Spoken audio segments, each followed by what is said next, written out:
আমরা সেই নবীর উম্মত যে নবীর 5 বছর বয়স যখন মক্কার কুরাইশরা আল্লাহর ঘর কাবাকে সামনে রেখে যখন তারা তওয়াফ করত, উলঙ্গ হয়ে তওয়াফ করত, আবু তালেব আমার নবীজি কি বলে ফেললেন, ভাতিজা মুহাম্মদ লুঙ্গিটা খুলে ফেলো।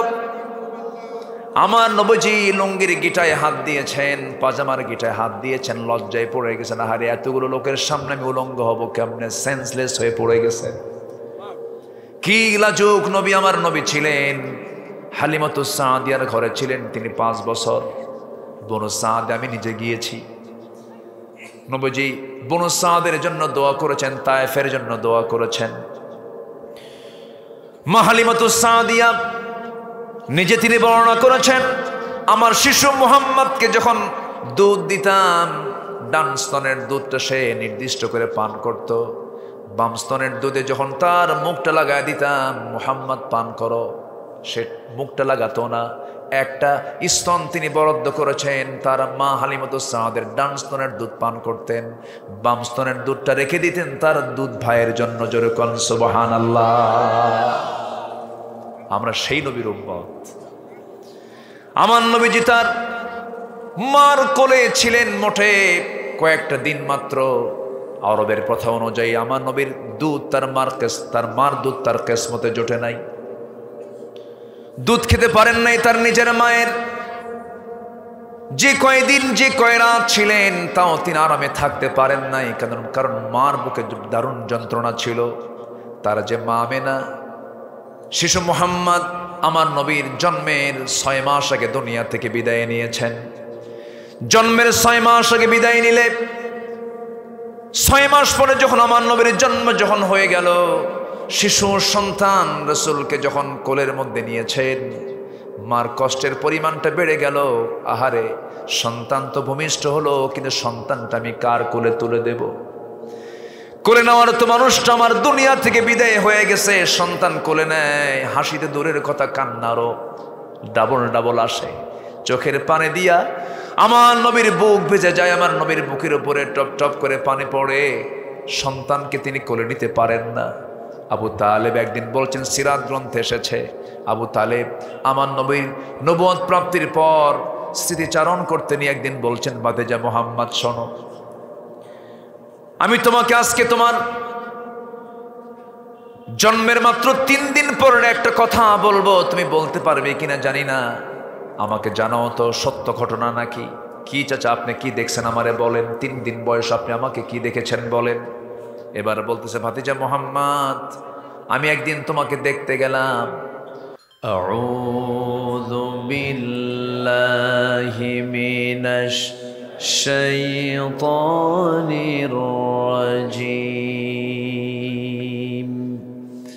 বিসমিল্লাহির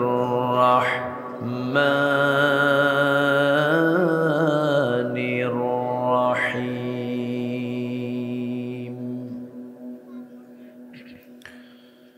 ইয়া আইয়ুহান নাবিয়্যু ইন্না আরসালনাকা শাহিদা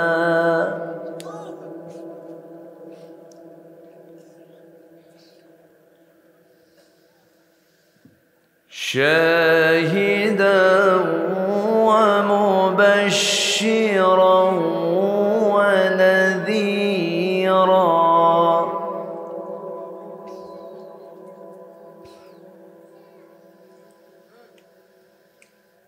وداعيا إلى الله بإذنه وسراجا منيرا.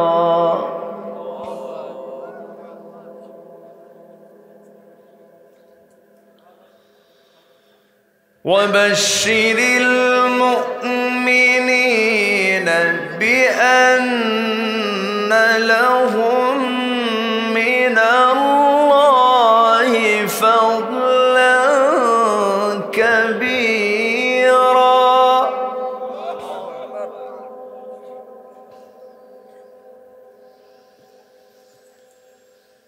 ولا تطع الكافرين والمنافقين ودع أذاهم وتوكل على الله.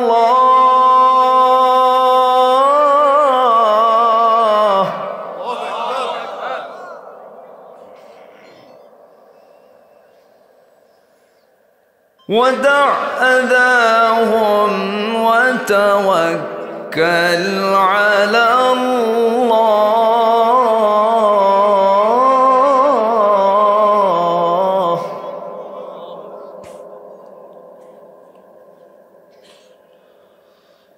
وكفى بالله وكيلا.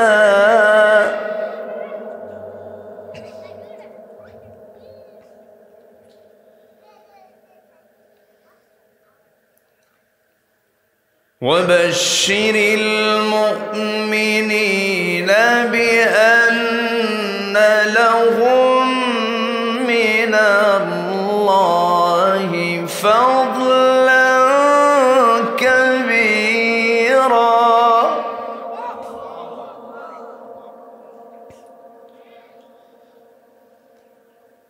ولا تطع الكافرين والمنافقين ودع أذاهم وتوكل على الله.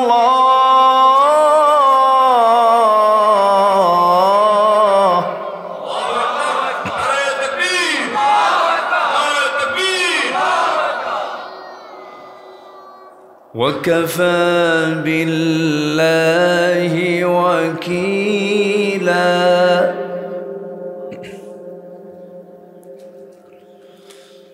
الله أكبر.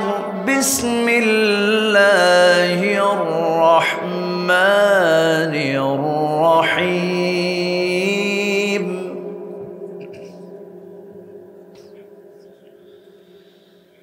إن الله وملائكته يصلون على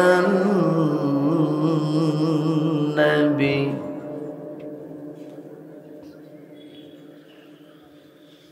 يا أيها الذين آمنوا صلوا عليه وسلموا تسليما. اللهم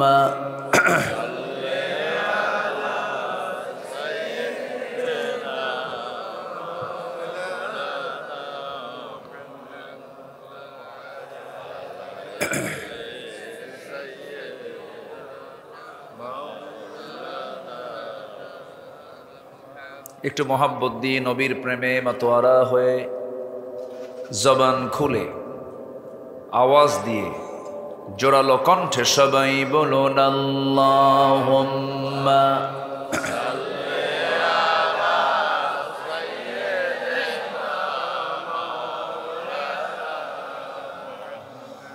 ওয়া আলা আলি সাইয়্যিদিনা।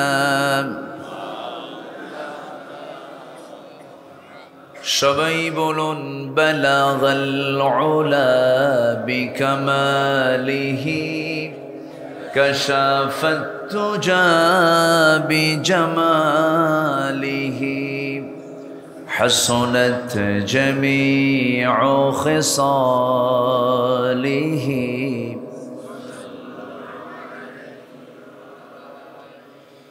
सूरते यूसुफ बिदारी हिकमते लुक़मान इमाम कारी कुरआन बारी ये है दिले सादिमान इमाम बलगल उला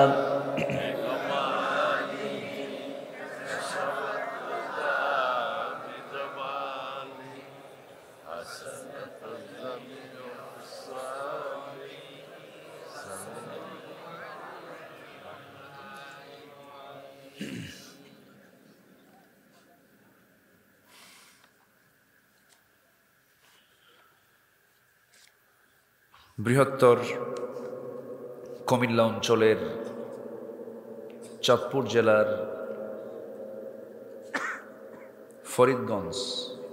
ফরিদগঞ্জ উপজেলার খাজুরিয়া হাই স্কুল মাঠে অনুষ্ঠিত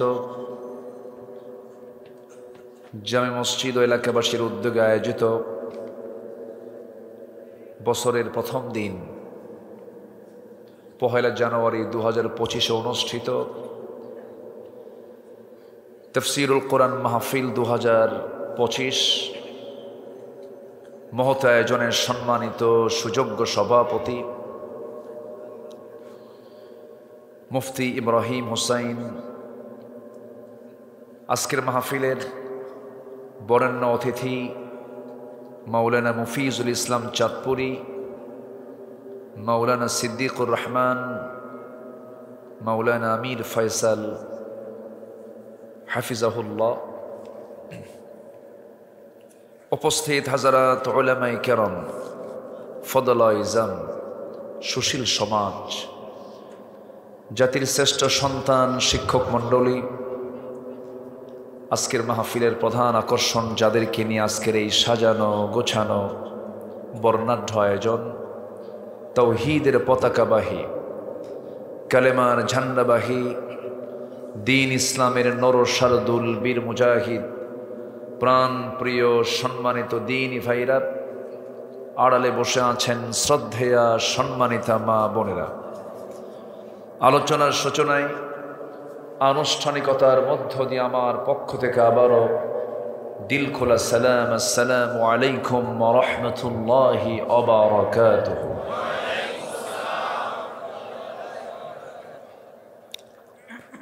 সবাই কেমন আছেন? জি, আল্লাহ তাআলা আমাকে আপনার সাথী তো রেখেছেন, এক সাথী তো আছে, বলি আলহামদুলিল্লাহ। মহান রব্বে করিমের শুকরিয়া যে আল্লাহ তাআলা আমাকে আপনাকে কোরআন শোনার জন্য একটা অনুকূল পরিবেশ তৈরি করে দিয়েছেন, যা কয়েকদিন আগেও ছিল না। মাহফিল কমিটি এবং মাহফিল কমিটির যারা আলোচক, মুফাসসির, মুহাদ্দিস, আলেম উলামা, এরা ছিল একটা মহলের কাছে চরম তাদের দৃষ্টিতে ঘৃণিত ব্যক্তি। এই মাহফিল কমিটিগুলোকে কি যে কষ্ট দিয়েছে 16 বছর। মাহফিল মানেই তারা একটা ফরম্যাট খাড়া করেছিল, সেটা হলো মাহফিল হলেই আগে থানায় যেতে হবে, থানায় তারা ওজন করবে যে এই মাহফিলটা হবে কিনা। তো মাহফিল কমিটির জুতার তলা ক্ষয় হয়ে যেত, তবু অনুমতি মিলত না। এখন থানার কাছে আর কমিটির যাওয়া লাগে না, থানায় এখন উল্টা ফোন দিয়ে বলে কিছু লাগবে কি, ঠিক আছে না, উল্টা বল। এটাই সময়টা এরকমই হয়। কারো পৌষ মাস, কারো সর্বনাশ। এক মাকে তো আর শীত যায় না, তাই না? একটা পরিবেশ ফিরে দিয়েছেন তিনি আমার কে, শুকরিয়া আদায় করছি, বলছি আলহামদুলিল্লাহ, আবারও বলছি আলহামদুলিল্লাহ, চিৎকার মেরে বলছি আল্লাহুম্মা ইন্নী আসআলুকা আল হুদা ওয়াত তুকা ওয়াল আফাফা ওয়াল গিনা। সবাই বলি আল্লাহুম্মা আইন্নি আলা যিকরিকা ওয়া শুকরিকা ওয়া হুসনি ইবাদাতিকা। আমরা আল্লাহ তাআলার শুকর আদায় করে নিলাম। আজকে ঠান্ডা কি আমার কি বেশি লাগে না? ঠান্ডা আসলে প্রচুর ঠান্ডা মনে হচ্ছে আমি পঞ্চগড়ে আছি। পঞ্চগড় তো হিমালয়ের সাথে, আমার দেশের পঞ্চগড় একদম সর্ব উত্তরের যে জেলা, যেটাকে আমরা বলি তেঁতুলিয়া, টেকনাফ থেকে এই তেঁতুলিয়াটা খুব ঠান্ডা। ওরা সূর্যের চেহারা দেখি না, সারাদিন কুয়াশা থাকে। তা আমার এরকম আজকে কেমন যেন মনে হচ্ছে আমি চাঁদপুরে এসে আমার এরকম ঠান্ডা অনুভূত হচ্ছে। একটু ঠান্ডার পরিমাণটা একটু বেশি হয়ে গেছে, তাই না? এলাকার জন্য এদিক দিয়ে ঢেকে দিলে ভালো হতো, এটা তারা বুঝতে পারে নাই হয়তো বা। যাই হোক, সম্মানিত ভাইয়েরা, আমরা কোরআন নিয়ে বসেছি। কোরআন যারা শোনে, কোরআন যারা বলে, কোরআন যারা শেখায়, কোরআন যারা শিখে আমার রাসূলের কথা, তারাই হলো পৃথিবীর শ্রেষ্ঠ মানুষ। জোরে বলি আলহামদুলিল্লাহ। তাহলে এখানে কারা বসে আছে এখন? বলেন বলেন, শ্রেষ্ঠ মানুষরা বসে আছে। এটার স্বীকৃতি দিয়েছেন মুহাম্মদ সাল্লাল্লাহু আলাইহি ওয়াসাল্লাম। খায়রুকুম মান তাআল্লামাল কুরআনা ওয়া আল্লামাহ। সম্মানিত ভাইয়েরা, আমি আলোচনার সূচনায় কালামে হাকিম থেকে, সূরাতুল আহজাব থেকে আমি 4-5টা আয়াত আমি তেলাওয়াত করেছি। তেলাওয়াতকৃত আয়াতগুলোকে সামনে রেখে কিছু কথা বলতে চাচ্ছি। আল্লাহ যেন আমার মুখ থেকে সেই কথাগুলোই বের করে দেন যে কথাগুলো মুসলিম উম্মার জন্য এই মুহূর্তে আশু প্রয়োজন। আল্লাহ যেন সেই কথাগুলোই বের করে দেন। জোরে বলি আল্লাহুম্মা আমিন। সম্মানিত হাজিরিন, আমরা যে কালামের কথা শুনতে এসেছি, এই কালাম তো মানুষের না। এই কথাগুলো কার কথা? বলুন কার? সব কথাই হেরে যাবে একদিন, হেরে যাবে না? সব কথা হেরে যাবে, কিন্তু এই কথা হারবে না। এটা কার কথা? এই কথা কখনো হারবে না, ফুরাবে না। পৃথিবীর সব কিছু একদিন হেরে যাবে, কিন্তু যা দেখতেছে একটাও থাকবে না, শুধু কোরআনটা থাকবে। মখলুক যার নাম, সেটা শেষ হয়ে যাবে, মখলুক থাকবে না। কিন্তু কোরআন তো কোনো মখলুক না, কোরআন গায়রে মখলুক। কোরআন হচ্ছে আল্লাহ পাকের সরাসরি বক্তব্য। আল্লাহু আকবার। আল্লাহ রাব্বুল আলামিন বলেন, কুল্লু মান আলাইহা ফানি ওয়া ইয়াবকা ওয়াজহু রাব্বিকা যুল জালালি ওয়াল ইকরাম। আমার সঙ্গে ঠোঁট মিলিয়ে সবাই বলুন, ফাবিআইয়ি আলাই রাব্বিকুমা তুকাযযিবান। দুনিয়ার সব কিছু ফানা ফানা হয়ে যাবে, টুকরো টুকরো হয়ে যাবে, ডিস্ট্রয় হয়ে যাবে। কেবলমাত্র শুধুমাত্র একমাত্র ঠিক থেকে যাবেন তিনি আমার কে? আল্লাহ থাকবেন, আল্লাহর কালামও থাকবে। আর সেই কালাম শুনতে দেয়নি 16 বছর, আমাদেরকে কথা বলতে দেয়নি, মাহফিল থেকে ধরে নিয়ে গেছে। আমার যে কতবার ধরছে আমার মনেই নেই। মাহফিল অঙ্গনের 26 বছরের 16 বছর বিপরীত স্রোতে ছিলাম। মামলা হামলা দিয়ে আমাদেরকে কোণঠাসা করার চেষ্টা করেছে। 1 সেকেন্ড হক কথা থেকে দূরে থাকি নাই, পালাইও নাই, দেশ ছেড়ে যাইও নাই কোথাও, জেলেও থাকছি, যাই নাই কোথাও। আমার ধরে নিয়ে চলে গেল 2018 সালে, চোখ টোক বেঁধে সাদা গাড়িতে উঠালো। এগুলো তো বলতে পারিনি বহুদিন, বলবো? হ্যাঁ। ধরে নিয়ে চলে গেল, বললাম কোথায় নিয়ে যান? কে এত বক্তব্য দেন কেন? হ্যাঁ, উল্টা লোকমা দিচ্ছে, উল্টা সবক দিচ্ছে, হাঁসকে মোড়গের সাঁতার শেখাচ্ছে। তো থানায় আমাকে হাজির করলো। ওসি মহোদয় আমাকে দেখে কান্দে। বললাম, ওসি সাহেব আপনি কান্দেন কেন? হুজুর আমি আপনার খুব ভক্ত, আমি আপনার ওয়াজ শুনি, আমার ফ্যামিলিও আপনার খুব ভক্ত। তো বললাম, আমার তাহলে ধরে নিয়ে আসলেন কেন? হুজুর উপরের নির্দেশ। কিসের নির্দেশ? ওই উপর না তো, ওদের উপরটা। সাব্বিহ ইসমা রাব্বিকাল, সে আলা কে? সবার উপরে কে? ওই উপরওয়ালা যদি মনে রাখতো তাহলে এই কথা বলতো না। উপরের নির্দেশ। তো বললাম ভালো কথা। তো কান্দে আর বলে, হুজুর মাফ করে দিবেন, কিচ্ছু মনে করা যাবে না, মামলা তো হয়েই গেছে, যে জেল টেল খেটে আসেন। হুজুর কি করবেন, আমার বাল বাচ্চা আছে, চাকরি বাঁচান তো ফরজ। আমি বললাম ইমান বাঁচান তো নফল। ইমান বাঁচান নফল না? জেলখানায় ঢুকাইয়া দিল, ঢুকলাম। আমাদের ভিতরও যা বাইরেও তা। আর দুনিয়া সিজনুল মুমিন ওয়া জান্নাতুল লিল কাফির। দুনিয়াটা তো মুমিনদের জন্য গোটা দুনিয়াটাই কারাগার। তো এই কারাগারের মধ্যে থেকে আবার ছোট্ট কারাগারে ঢুকালো। দুনিয়াতে এক বড় কারাগার, তাই না? এখান থেকে কি কারাগারে ঢুকে গেল? ছোট্ট কারাগারে। কোনো চিন্তা নাই, ঢুকলাম, হাসি মুখেই ঢুকছি। তো সামনে এক মুরব্বী, ৮০ থেকে ৮৫ বছর বয়স তার। আমার দেখে এত খুশি, লম্বা একখান সালাম দিয়ে বলে, হুজুর আপনি জেলখানায় ঢুকছেন? খুব খুশি হলাম। তো বললাম জেলখানায় ঢুকলে কেউ খুশি হয়? হুজুর মাহফিল শুনতে যাই, আপনার বয়ান শুনি, অনেক দূর থেকে বসি, খুব শখ হয় একটু মুসাফা করব, একটু মোয়ানাকা করব, একটু গল্প করব, চান্সই মেলে না। এত সুন্দর চান্স পাইছে হুজুর, থাকেন ভিতরে থাকেন। তো আমি বললাম চাচা আপনি কেন জেলখানায়? এই বুড়া বয়সে চামড়াগুলো কুচকে গেছে, বুড়া মানুষ, দাঁত নাই।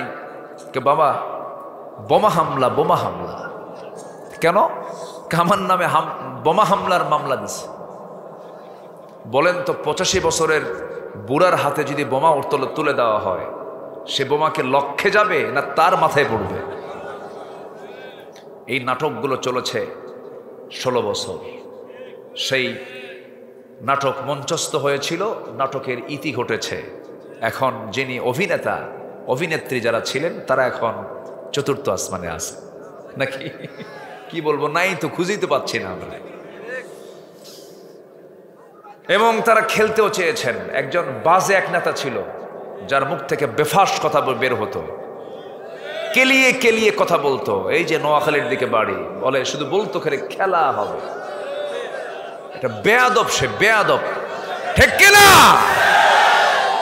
কাউল জুর, আলা উনাব্বিউকুম বিআকবারিল কাবাইর।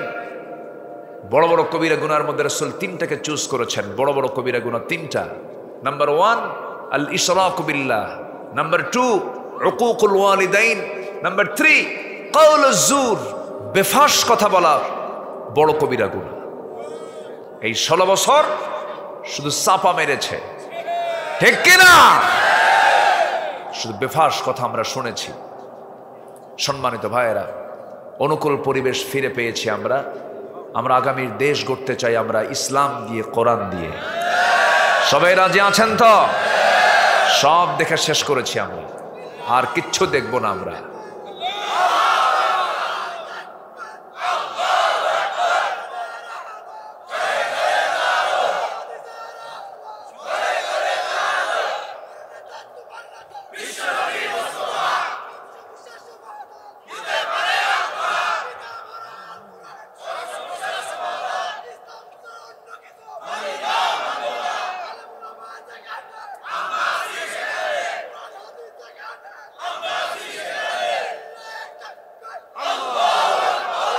যে অনেক সুন্দর ফিনিশিং দিয়েছেন উনি, ওয়াজ তো উনি করে শেষ করলেন।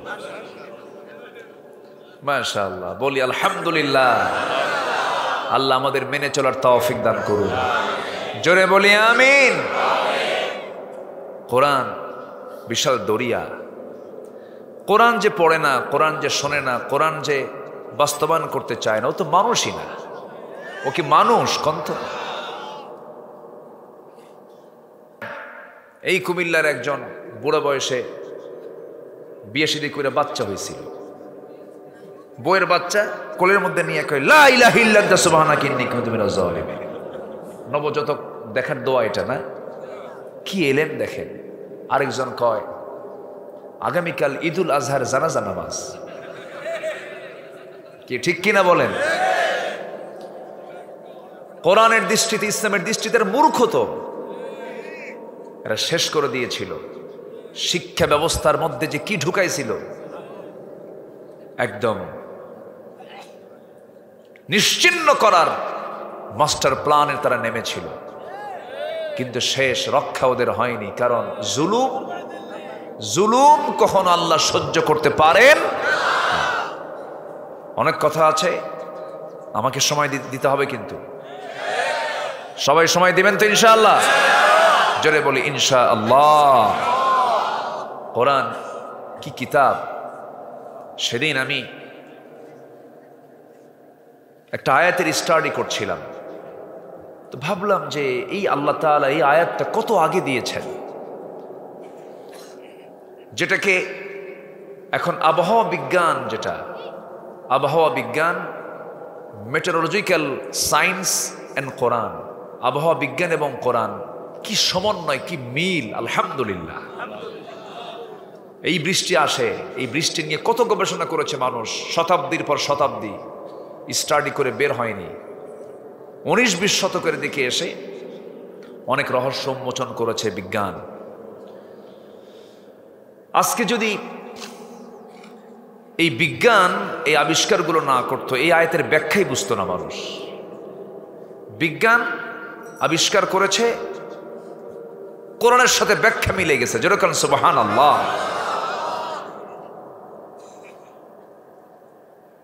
বৃষ্টির জন্য প্রথম বায়ুর প্রবাহ, প্রথমে কিসের প্রবাহ বলেন তো? বায়ুর প্রবাহ। এরপর মেঘের স্তূপীকরণ, সেই ঘনীভবন থেকেই বৃষ্টির মূল রহস্য উন্মোচিত হয়। সেম এই বক্তব্য কোরআন দিচ্ছে 1500 বছর আগে। জোরে বলে সুবহানাল্লাহ।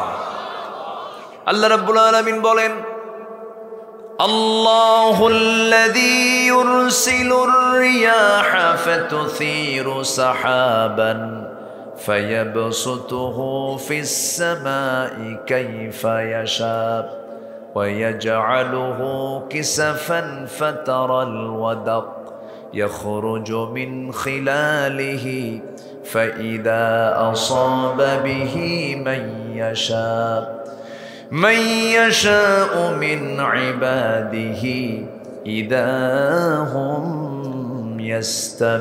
يستبشرون জোরে বলুন আল্লাহু আকবার।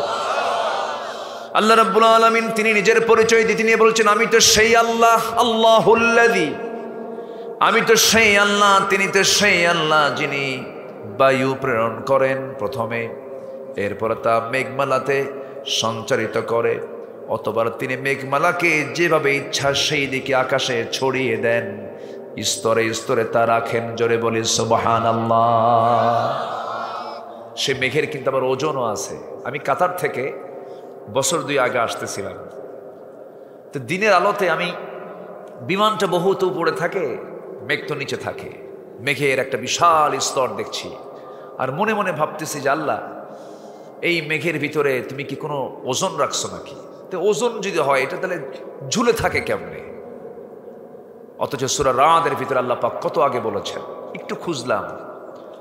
আল্লাহ রাব্বুল আলামিন বলেন, হুয়াল্লাযী ইউরীকুমুল বারকা খাওফান ওয়া তামআন ওয়া ইউনশিস সাহাবাস সিকাল। জোরে বলুন আল্লাহু আকবার। মেঘের ওজন আছে, কিউমুলিনুম্বাস নামক কিছু মেঘ আছে যাদের ওজন হচ্ছে লক্ষ লক্ষ টন ওজন, আকাশে ঝুলিয়ে রেখেছেন তিনি কে? যদি ফেলে দিতেন কি হতো? সব শেষ হয়ে যেত। সুবহানাল্লাহ বলবেন না? কি ব্যবস্থাপনা! সব ব্যবস্থাপনা কার?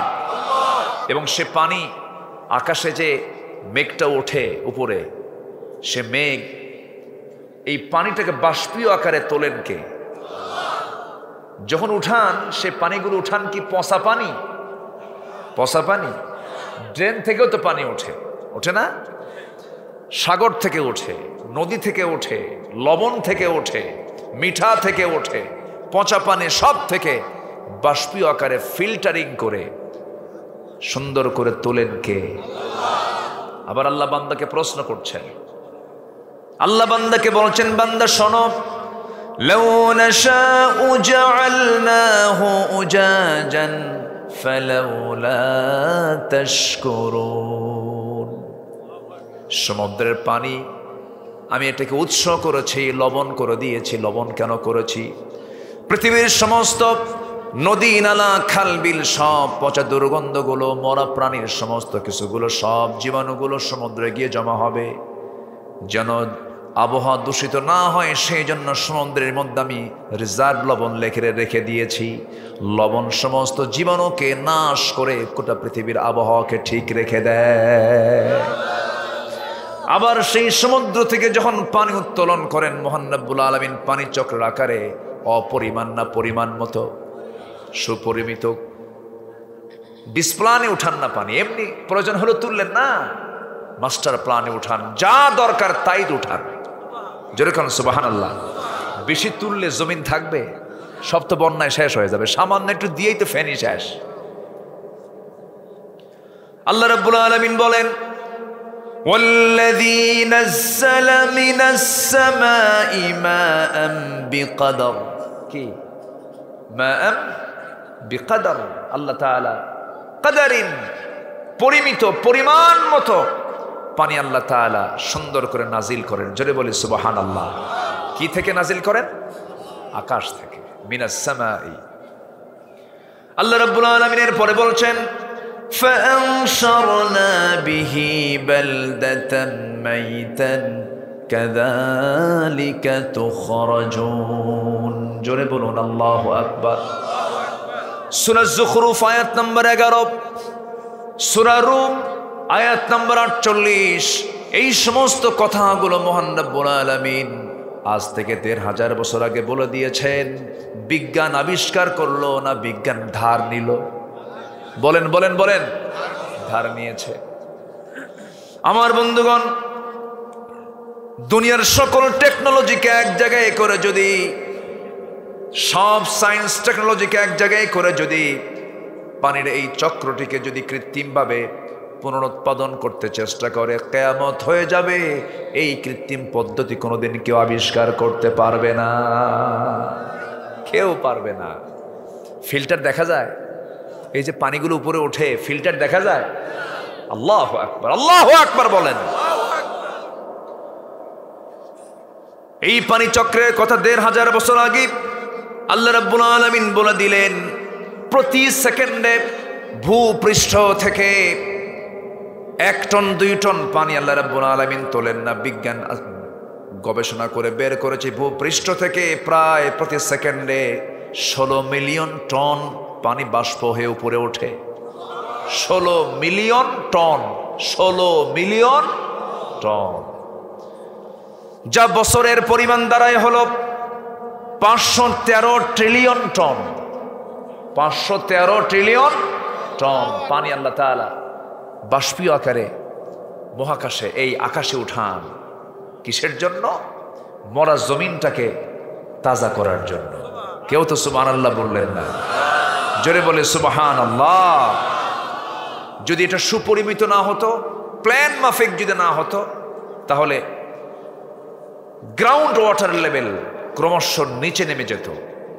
সাস্টেইনেবল ওয়াটার ম্যানেজমেন্ট চ্যালেঞ্জের মুখে পড়ত। ভূগর্ভস্থ পানির স্তর কমে গেলে এগ্রিকালচারাল প্রোডাক্টিভিটি এবং আরবান ওয়াটার সাপ্লাই ব্যাপক সংকটে পড়ে একসময় গ্রাউন্ড ওয়াটার রিজার্ভস কমে যেত। ফলে পুরো ইকোলজিক্যাল সিস্টেমের ভারসাম্য নষ্ট হয়ে প্রাণের অস্তিত্ব ধ্বংসের মুখে পড়ে যেত। এই বিশাল মহাবিশ্বের প্ল্যান পরিকল্পনা সব কিছু সাজিয়ে রেখেছেন তিনি আমার কে। এরপরও বান্দাকে আল্লাহ আমারে কিছুই দেয় নাই। আছে এরকম? আছে না? আল্লাহ কি দেননি বলেন তো? সব দিয়েছেন। কেন দেয় নাই? বান্দা কয় অমুকের বাড়ি 10 তলা, আল্লাহ আমারে গাছতলায় থুয়ে দিচ্ছে। আপনি কি জানেন 10 তলা থেকে তার ঘুম হয় না? আপনি কি জানেন 10 তলা থেকে তার হার্ট স্ট্রোক করে? আপনি কি জানেন তার 10 তলায় কত অশান্তি? আপনি কি জানেন তার মনে কত জ্বালা যন্ত্রণা। বলুন তো আপনারা, ধনী বেশি খায় না গরিব বেশি খায়? হ্যাঁ হ্যাঁ, গরিবই বেশি খায়। ধনী তো খেতে পারে না, তো মেপে মেপে খায়। ডাক্তার বলে দিছে এত গ্রাম। কত গ্রাম? 2 গ্রাম 3 গ্রাম। 1 কেজি আঙ্গুর নিয়ে বসে, খেতে পারে মাত্র একটা আঙ্গুর খায়, আর এতিমের মতো ছায়া থাকে আঙ্গুরের দিকে। কিসের মতো? হ্যাঁ, লোলুপ দৃষ্টি নিয়ে চায়া থাকে, আহারে পারলাম না খেতে। সকালবেলার নাস্তা ব্রেকফাস্ট, খালি ব্রেক মারে, পারে না, থেমে যায়। ঠিক আছে না? থেমে যায়, খেতে পারে না। একটা রুটি নিয়ে বসে, সহকারী বলে স্যার 1 রুটি ফুল খাওয়া যাবে না, ইনসুলিন নিতে হবে। কিন্তু রুটিটাকে 4 ভাগে ভাগ করে 1 ভাগ খায়, আর রুটির দিকে ছায়া থাকে, কয় হাই রে, এত টাকার মালিক আমি, খাইতে পারি না। বাচ্চা হয় না, গরিবের বাচ্চা বেশি না ধনীর বাচ্চা বেশি? ধনীর বাচ্চাও হয় না। তো 20 বছর পরে কোন মতে একটা বাচ্চা পেটে আসে, তাও দেশের কোনো জায়গায় এটা হবে না, বাচ্চা ডেলিভারি হবে না, নর্মাল ডেলিভারি নাই, উপায় নাই। সিঙ্গাপুর অথবা থাইল্যান্ড নিয়ে যেতে হয়। সিঙ্গাপুর নিয়ে গেল, ডাক্তার বলল হবে, খুব রিস্ক, আয়াতুল কুরসি পড়েন। কথা বুঝলেন নাই? দোয়া করতে থাকেন, দোয়া করে আবার দেশে ফোন দিয়ে বলে 20 বছর পরে বাচ্চা হয়েছে, গোটা দেশবাসী দোয়া করো। শেষে বাচ্চা কাচ্চা হলো, বাচ্চা দুনিয়াতে এসেই বলতেছে এই আবহাওয়া হচ্ছে না, আইসিইউতে নাও। কিসে? আইসিইউতে। দুনিয়াতে আইসাই কি খোঁজে? আইসি। ও করবে কি বল? আইসিইউতে ঢুকলো, ঢোকার পর সেখান থেকে বের হয়ে আসলো। বের হয়ে এসে বাচ্চার দেখে চোখ তাকায় একদিকে, যায় আরেক দিকে। কথা বোঝেন নাই? এই হলো ধনীর অবস্থা। আর গরিবের বাচ্চা কখন হয় টেরও পাওয়া যায় না। আলহামদুলিল্লাহ বলবেন না? তাও বছরের এই মাথায় একটা, ওই মাথায় আর একটা, তাও একসাথে 2 জোড়া। এরকম আছে না? নাই? কিচ্ছু লাগে না। সুখ দেওয়ার মালিককে, শান্তি দেওয়ার মালিককে। কখনো মুখ থেকে আল্লাহর জিকির ছাড়া, আল্লাহর শুকর ছাড়া যেন অন্য কোনো কথা না বের হয়। আমার আল্লাহ কাউকে কিচ্ছু না দিয়ে রাখেন নাই, যা দরকার তাও দিয়েছেন, ওভার করে দিয়েছেন, বেশি বেশি করে দিয়েছেন। জানেন, এই নাক, এই চোখ, এই কান, পদ্মা মেঘনা যমুনার চেয়ে বড়। আপনার চাঁদপুরের পদ্মা এ তো বড়ই না, আপনার নাক, চোখ, কান, নাক এগুলো তার চেয়ে বেশি বড়। যেরকম সুবহানাল্লাহ। কি চোখ দিয়েছেন আল্লাহ তাআলা, কি নাক দিয়েছেন আল্লাহ তাআলা। এই নাকটা যদি ঘ্রাণ না দিতেন, চাঁদপুরের ইলিশ বোঝা যেত না। ইলিশের মজা আছে না নাই বলেন? এই মজাটা দিয়েছেন আল্লাহ তাআলা। মজা বোঝার জন্য মেশিনও দিয়েছেন কে? আমার আল্লাহ তাআলা। আল্লাহ কি দেন নাই? মাথা থেকে পা পর্যন্ত যা কিছু প্রয়োজন সব দিয়ে বলছেন বান্দা। সূরা জারিয়াতের মধ্যে আসছে, ওয়াফি আনফুসিকুম আফালা তুবসিরুন। বান্দা নিজের দিকে তাকায় দেখো কত সুন্দর করে আমি তোমাকে বানাইছি, কোথাও কোনো খুঁত রাখি নাই। আলাম নাজআল লাহু আইনাইনি ওয়া লিসানান ওয়া শাফাতাইনি ওয়া হাদাইনাহু নাজদাইন। আল্লাহু আকবার। বান্দা কি সুন্দর টানা টানা চোখ দিয়েছি, প্রশস্ত কপাল দিয়েছি, সুন্দর 2টা ঠোঁট দিয়েছি, জিহ্বা দিয়েছি, 1000 স্বাদ করে দিয়েছি। বান্দা খাবি, আমার জিকির করবি, লা ইলাহা, আর জোরে লা ইলাহা, সুবহানাল্লাহ ওয়ালহামদুলিল্লাহ,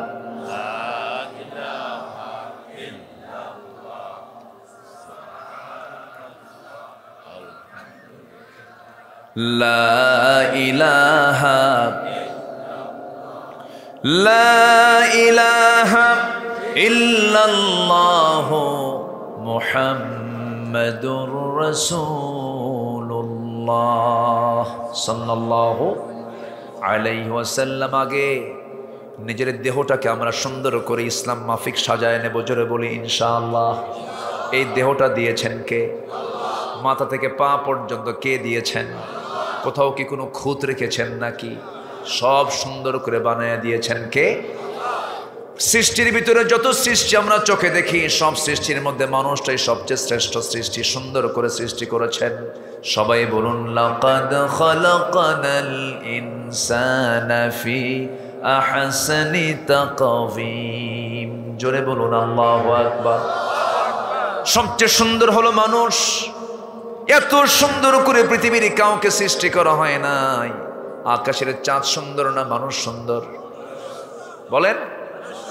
হ্যাঁ, এক বাদশা ছিল। সে বাদশা একদিন বইয়ের প্রশংসা করতে করতে বেশি বলে ফেলতেছে তুই আমার চোখে আকাশের চাঁদের চেয়ে সুন্দর। বউ কয় মজা করো। না, সত্যি কইলাম, তুই আমার চোখে আকাশের চাঁদের চেয়ে সুন্দর। কাবার মজা করো। বলতে তুই যদি আকাশের চাঁদের চেয়ে বেশি সুন্দর না হস, তুই তালাক। কথা বোঝেন নাই? এই তো একটু বাড়াবাড়ি করে ফেলছে। এই কথা চলে গেছে আলেমদের কানে। এই তো বিশাল বেকায়দা। কি ফায়সালা আসে? শেষ পর্যন্ত তো চ্যালেঞ্জের মুখে পড়ে গেলেন, বউ থাকে আর না থাকে এই অবস্থা হয়ে গেল। একজন বড় আলেমে দ্বীন সেই সময় এসে বললেন, না, বাদশা যে সিদ্ধান্ত, যে কথা জানিয়েছেন এই কথার বৈধতা আছে, কারণ মানুষ সকল সৃষ্টির চাইতে সুন্দর। আল্লাহু আকবার বলেন। যখন তাকে বলা হলো না, তোমার কথা এরকম সত্য হবে না, মনে হয় বউটা তালাক হয়ে গেছে, সেই সময় সে আল্লাহওয়ালা বলছেন লাকাদ খালাকানাল কামারা ফি আহসানি তাকওয়িম। ঠিক হয়েছে? ঠিক হয়েছে? কি হবে? খালাকনাল ইনসানা। উনি এই আয়াত বলে বললেন, যদি আমার এই আয়াত ভুল হয় তাহলে ভুল হলো, আর যদি ভুল না হয় তাহলে তোমাদের রায় ঠিক আছে, আর যদি এই আয়াত ভুল হয় তাহলে রাজা যে বক্তব্য দিয়েছে আমার বউ যদি চাঁদের চেয়ে সুন্দর না হয়, আমার বউ তালাক হবে না, কারণ আকাশের চাঁদের চাইতে মানুষ সুন্দর। আল্লাহু আকবার বলেন। মানুষ সুন্দর। এত সুন্দর করে কে বানাইছেন? কার গোলামি করার জন্য? হিন্দুস্তানের গোলামি করার জন্য। 16 বছর কার গোলামি করছে? ওদের সন্তুষ্ট করার জন্য আল্লামা সাইদিকে প্ল্যান করে হিন্দুস্তানের প্রেসক্রিপশনে তাকে হত্যা করা হয়েছে। সম্মানিত ভাইয়েরা, বিশ্বাসের জায়গায় ফাটল ধরলে কিন্তু বেকায়দা। বিশ্বাস হচ্ছে আমাকে বাঁচাবেন কে? আমাকে বাঁচাবেন কে? India, Russia, America, Europe, Germany, France, কোন পরাশক্তি, চীন, জাপান, কেউ না। আমাকে বাঁচাবেন কে? আমরা বিশ্বাস রাখবো কার উপরে? আল্লাহর উপরে। আল্লাহ আমাকে বাঁচাবেন। আল্লাহ আমার সব দায়িত্ব নিয়েছেন। তিনি তো বিশ্ব সবার তিনি সভাপতি, গোটা পৃথিবী তিনি চালান। নেতা আজকে আছে, কালকে নাই, ঠিক কিনা? আর আমার আল্লাহ কালকেও ছিলেন, আজকেও আছেন, সামনেও থাকবে।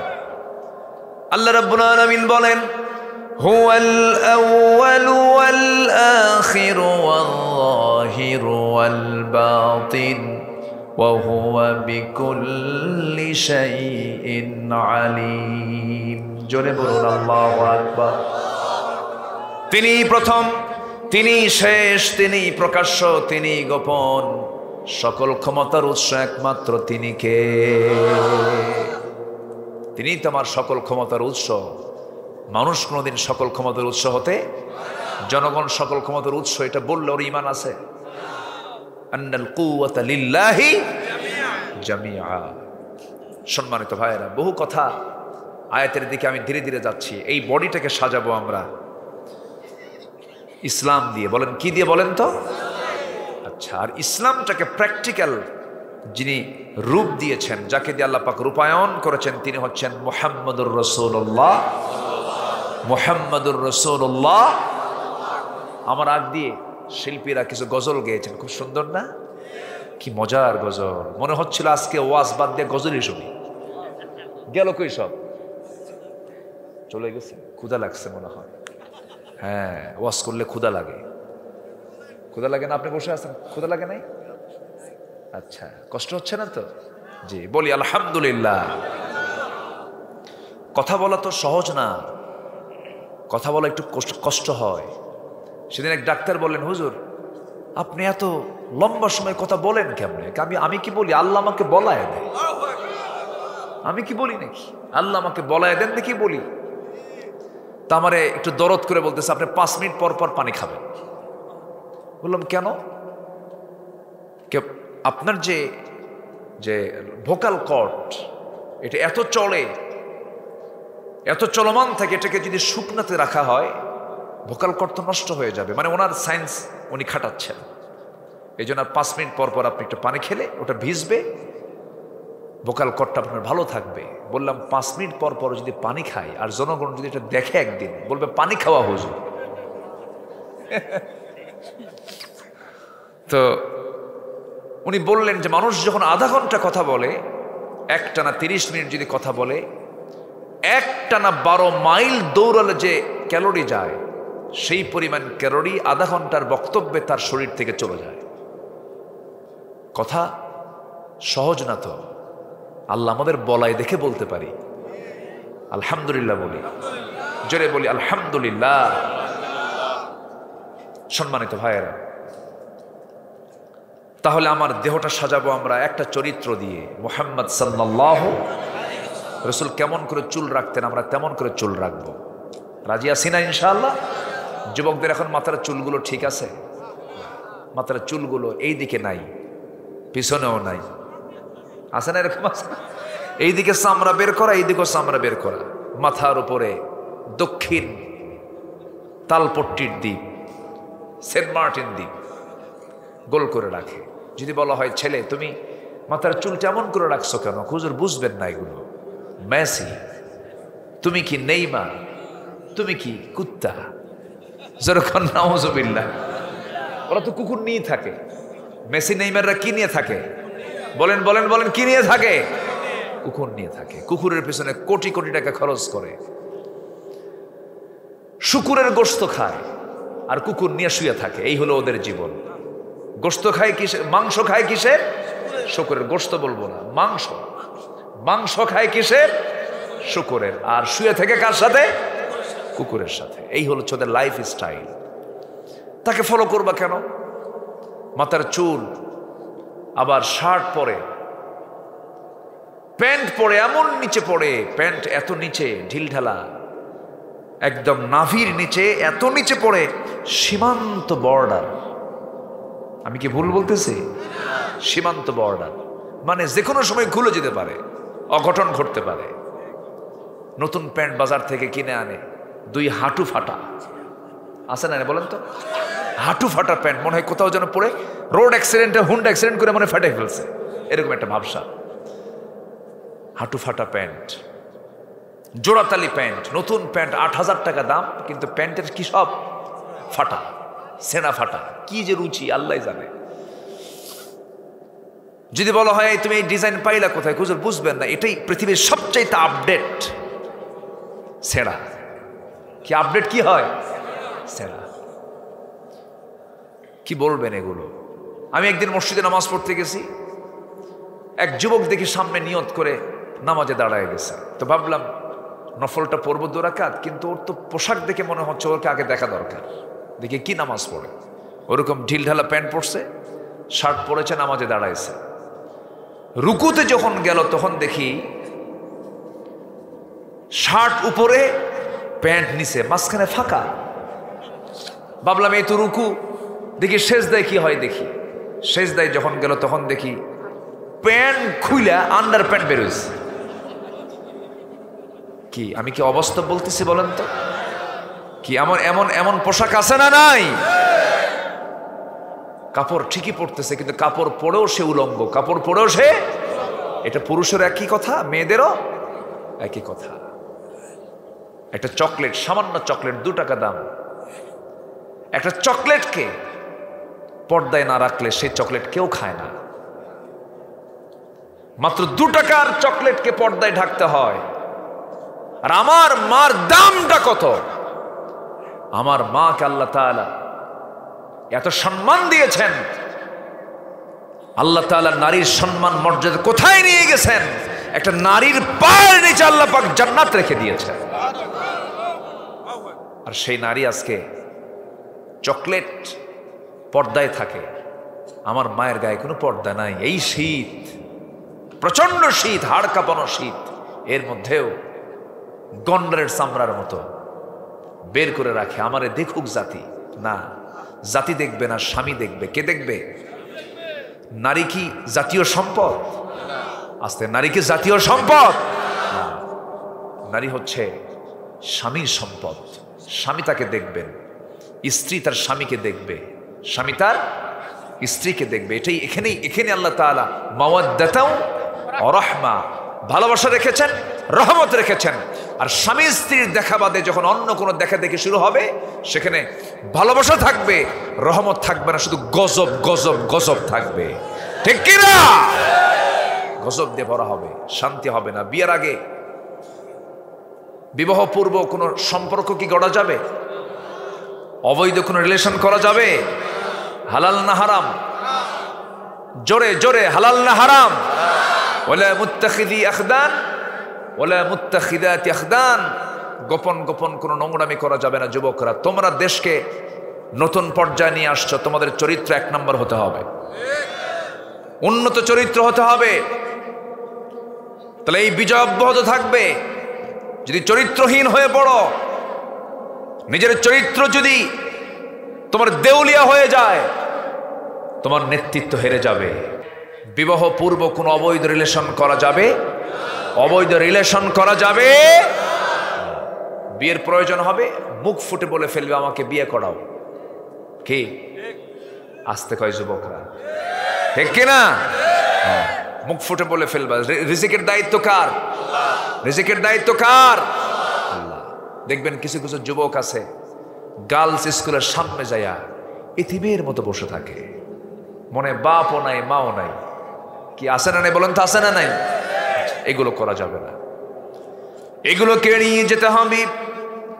তোমার আদর্শ লালন করতে হবে, একজন ব্যক্তির মধ্যে আদর্শ খুঁজে বের করতে হবে। আমার আগে যারা শিল্পীরা সুন্দর করে গজল গেয়েছেন, উসওয়ায়ে হাসানা, সূরাতুল আহজাব থেকে আমি তেলাওয়াত করেছি 45 নম্বর আয়াত থেকে 21 নম্বর আয়াত। আল্লাহ রাব্বুল আলামিন বলেন, লাকাদ কানা লাকুম ফি রাসূলিল্লাহি উসওয়াতুন হাসানাহ লিমান কানা ইয়ারজুল্লাহা ওয়াল ইয়াওমাল আখির ওয়া যাকারাল্লাহা কাসীরা। জোরে বলুন আল্লাহু আকবার। আমি কি শেষ করে দেব? দু একজন করে ওঠে। ও চাপ, চাপ, নিম্ন চাপ। হ্যাঁ ঠিক আছে, নিম্ন চাপ, সমস্যা নেই। শীতকাল তো, প্রচুর শীতে এই চাপটা বেশি আসে, কারণ বের হওয়ার তো জায়গায় তখন একটাই থেকে যায়, একটু অসুবিধা হয়। আমি কিছু বলবো না, রাতও হয়েছে অনেক। না শেষ করে দেব নাকি? আচ্ছা বসুন, একটু ধৈর্য ধরুন। উঠলে আলোচনা হেরে যায় আমাদের। আপনি উঠলে, আপনি নড়াচড়া করলে আমরা আলোচনা খুঁজে পাই না, তখন দিক বিদিক হয়ে যায় আমরা। একটু বসুন। আলোচনা বিক্ষিপ্ত যদি করতে চান তাহলে আপনি উঠেন, আর যদি বলেন না আলোচনা শুনবো, আলোচনা পরিবেশ থাকুক, তাহলে বসেন। এই জায়গায় শৃঙ্খলা রক্ষার দায়িত্ব কি একার না সবার? সবার। সবাইকে আমরা সহযোগিতা করি। জোরে বলি ইনশাআল্লাহ। বসুন। আবার ঊর্ধ্ব চাপও আছে, কিন্তু বিড়ি খাওয়া চাপ, এই চাপও কিন্তু কম না। শীতকালে এটা আরো বাড়ে না বলেন তো? একবেলা ভাত না পেলে সমস্যা নেই, কিন্তু বিড়ি পেতেই হবে। প্রতি টানে তৃপ্তি আনে, প্রতি টানে তৃপ্তি আনে। কি টান দিল! এক ধোঁয়া মুখ ভরায় 3 তলায় পাঠায়। আসে না নেই বলেন তো? এত বিড়ি খায়, ইটের ভাটা ফেল, এত খাওয়া খায়। টেনশন মুক্ত জীবনের জন্য একটা টান দিলেই যথেষ্ট। জোরে কর নাউজুবিল্লাহ। কোনো নেশার দিকে যাওয়া যাবে না। টানাটানি ঢালাঢালি কোনোটাই করা যাবে না। ঢালাঢালিও জায়েজ নাই, টানাটানিও জায়েজ নাই। কোনো নেশার দিকে আমরা যাব না। জোরে বলি ইনশাআল্লাহ।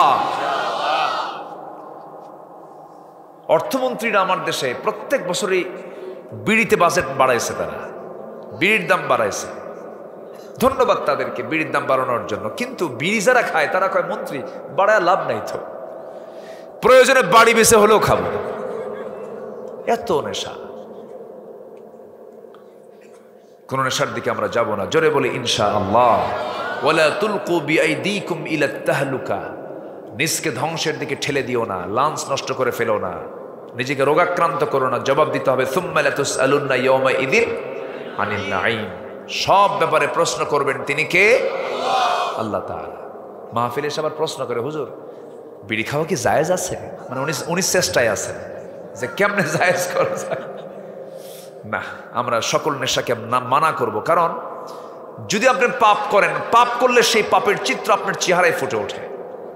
আল্লাহ কি করছেন দেখেন।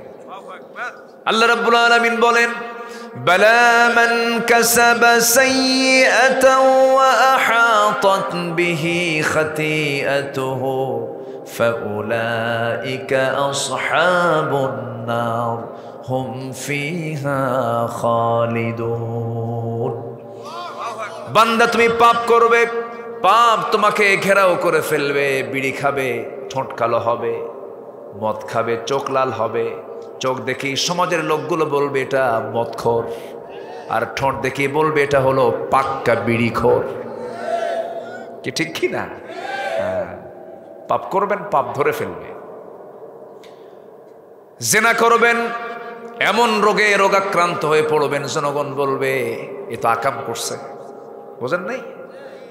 রোগ তার মধ্যে চলে আসবে। আমার বন্ধুগণ, কোনো পাপের দিকে যাওয়া যাবে না। কোনো বান্দা যদি তার হায়াতকে বৃদ্ধি করতে চায়, পাপমুক্ত জীবন যাপন সে যেন করে। আরেকটা হাদিসে আসছে, সে যদি তার হায়াতকে বৃদ্ধি করে নিতে চায়, সে যেন তার আত্মীয় স্বজনদের হক আদায় করে। জোরে বলে সুবহানাল্লাহ। পাপমুক্ত জীবন আর আত্মীয়তার হক আদায় করলে হায়াত কমে না বাড়ে? হ্যাঁ, খালি হুজুরের কাছে দোয়া চাইলে হবে না, হুজুর দোয়া করেন আল্লাহ যেন হায়াত বাড়ায় দেয়, কিন্তু ওইদিকে নিজের ভাইয়ের সঙ্গে সম্পর্ক নাই। আছে না নাই? বোনের সম্পত্তি মেরে খায়, হায়াত বাড়বে? হায়াত বাড়াতে হলে আত্মীয়তার হক আদায় করতে হবে, পাপমুক্ত জীবন যাপন করতে হবে। আল্লাহ কবুল করুন, জোরে বলি আমিন। তাহলে আমার জীবনটা সাজাবো কোন ব্যক্তিকে সামনে রেখে? মুহাম্মদ সাল্লাল্লাহু আলাইহি ওয়াসাল্লাম। জোরে বলি আল্লাহুম্মা আমিন। রাসূলকে লালন করার দরকার আছে না? রাসূলকে স্বপ্নে দেখতে ইচ্ছা হয়? সবাই কি দেখতে রাজি আছেন? যদি দেখতে রাজি থাকেন, দেখবেন একদিন। জোরে বলি ইনশাআল্লাহ। দেখে কঠিন কিছু নয়, কিছু আমল করতে হয়, আর রাসূলকে নিয়ে একটু ভাবতে হয়, দরুদ শরীফ একটু বেশি করে পড়তে হয়।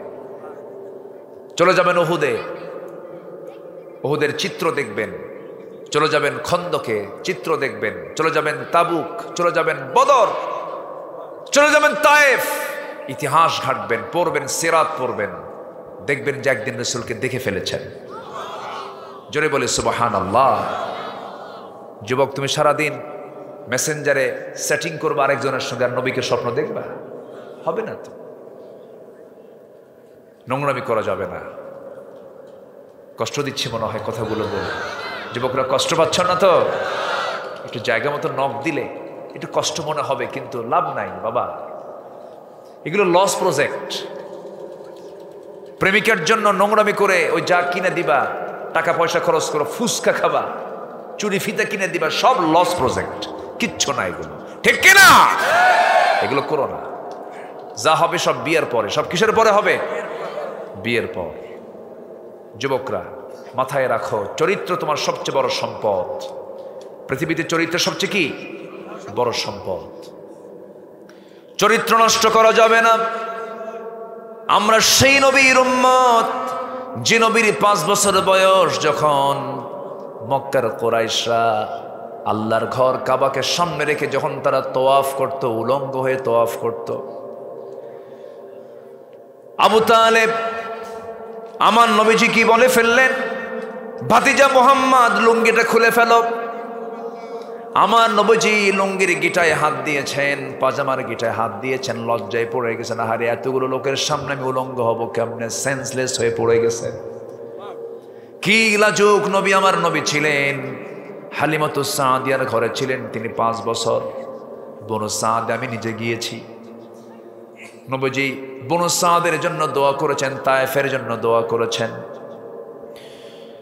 মা হালিমাতুস সাদিয়া নিজে তিনি বর্ণনা করেছেন, আমার শিশু মুহাম্মদকে যখন দুধ দিতাম, ডান স্তনের দুধটা সে নির্দিষ্ট করে পান করত। বাম স্তনের দুধে যখন তার মুখটা লাগায় দিতাম, মুহাম্মদ পান করো, সে মুখটা লাগাতো না।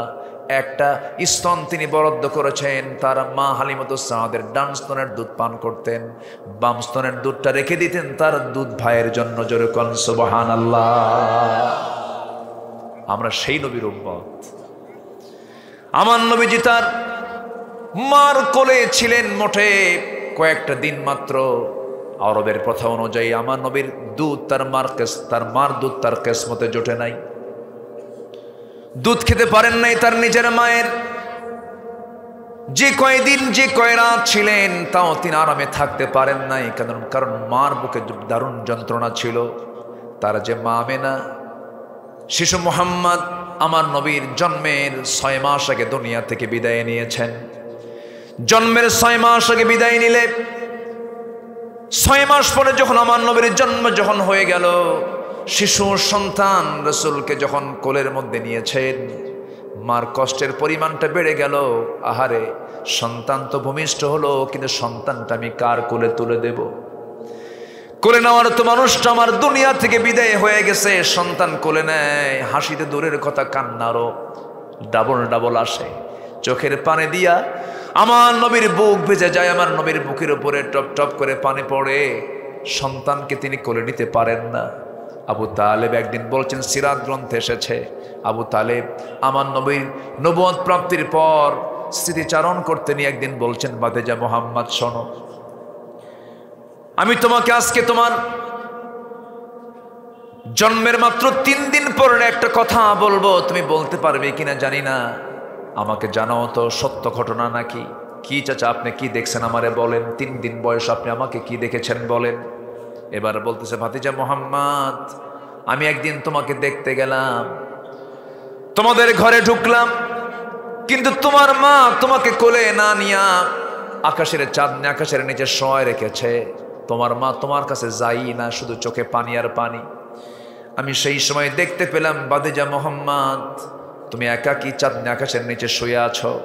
তোমার ডান হাতটা যখন বাম দিকে নাও, আকাশের চাঁদটা তোমার হাতের সঙ্গে বাম দিকে যায়। তোমার বাম হাতটা যখন ডান দিকে নাও, আকাশের চাঁদটা বাম দিকে ডান দিকে চলে যায়। তোমার দুটো হাত যখন তুমি সুন্দর করে উপর থেকে নিচের দিকে নেমে আনো, আকাশের চাঁদটাও নিচের দিকে নেমে আসে, তোমার কাছাকাছি চলে আসে।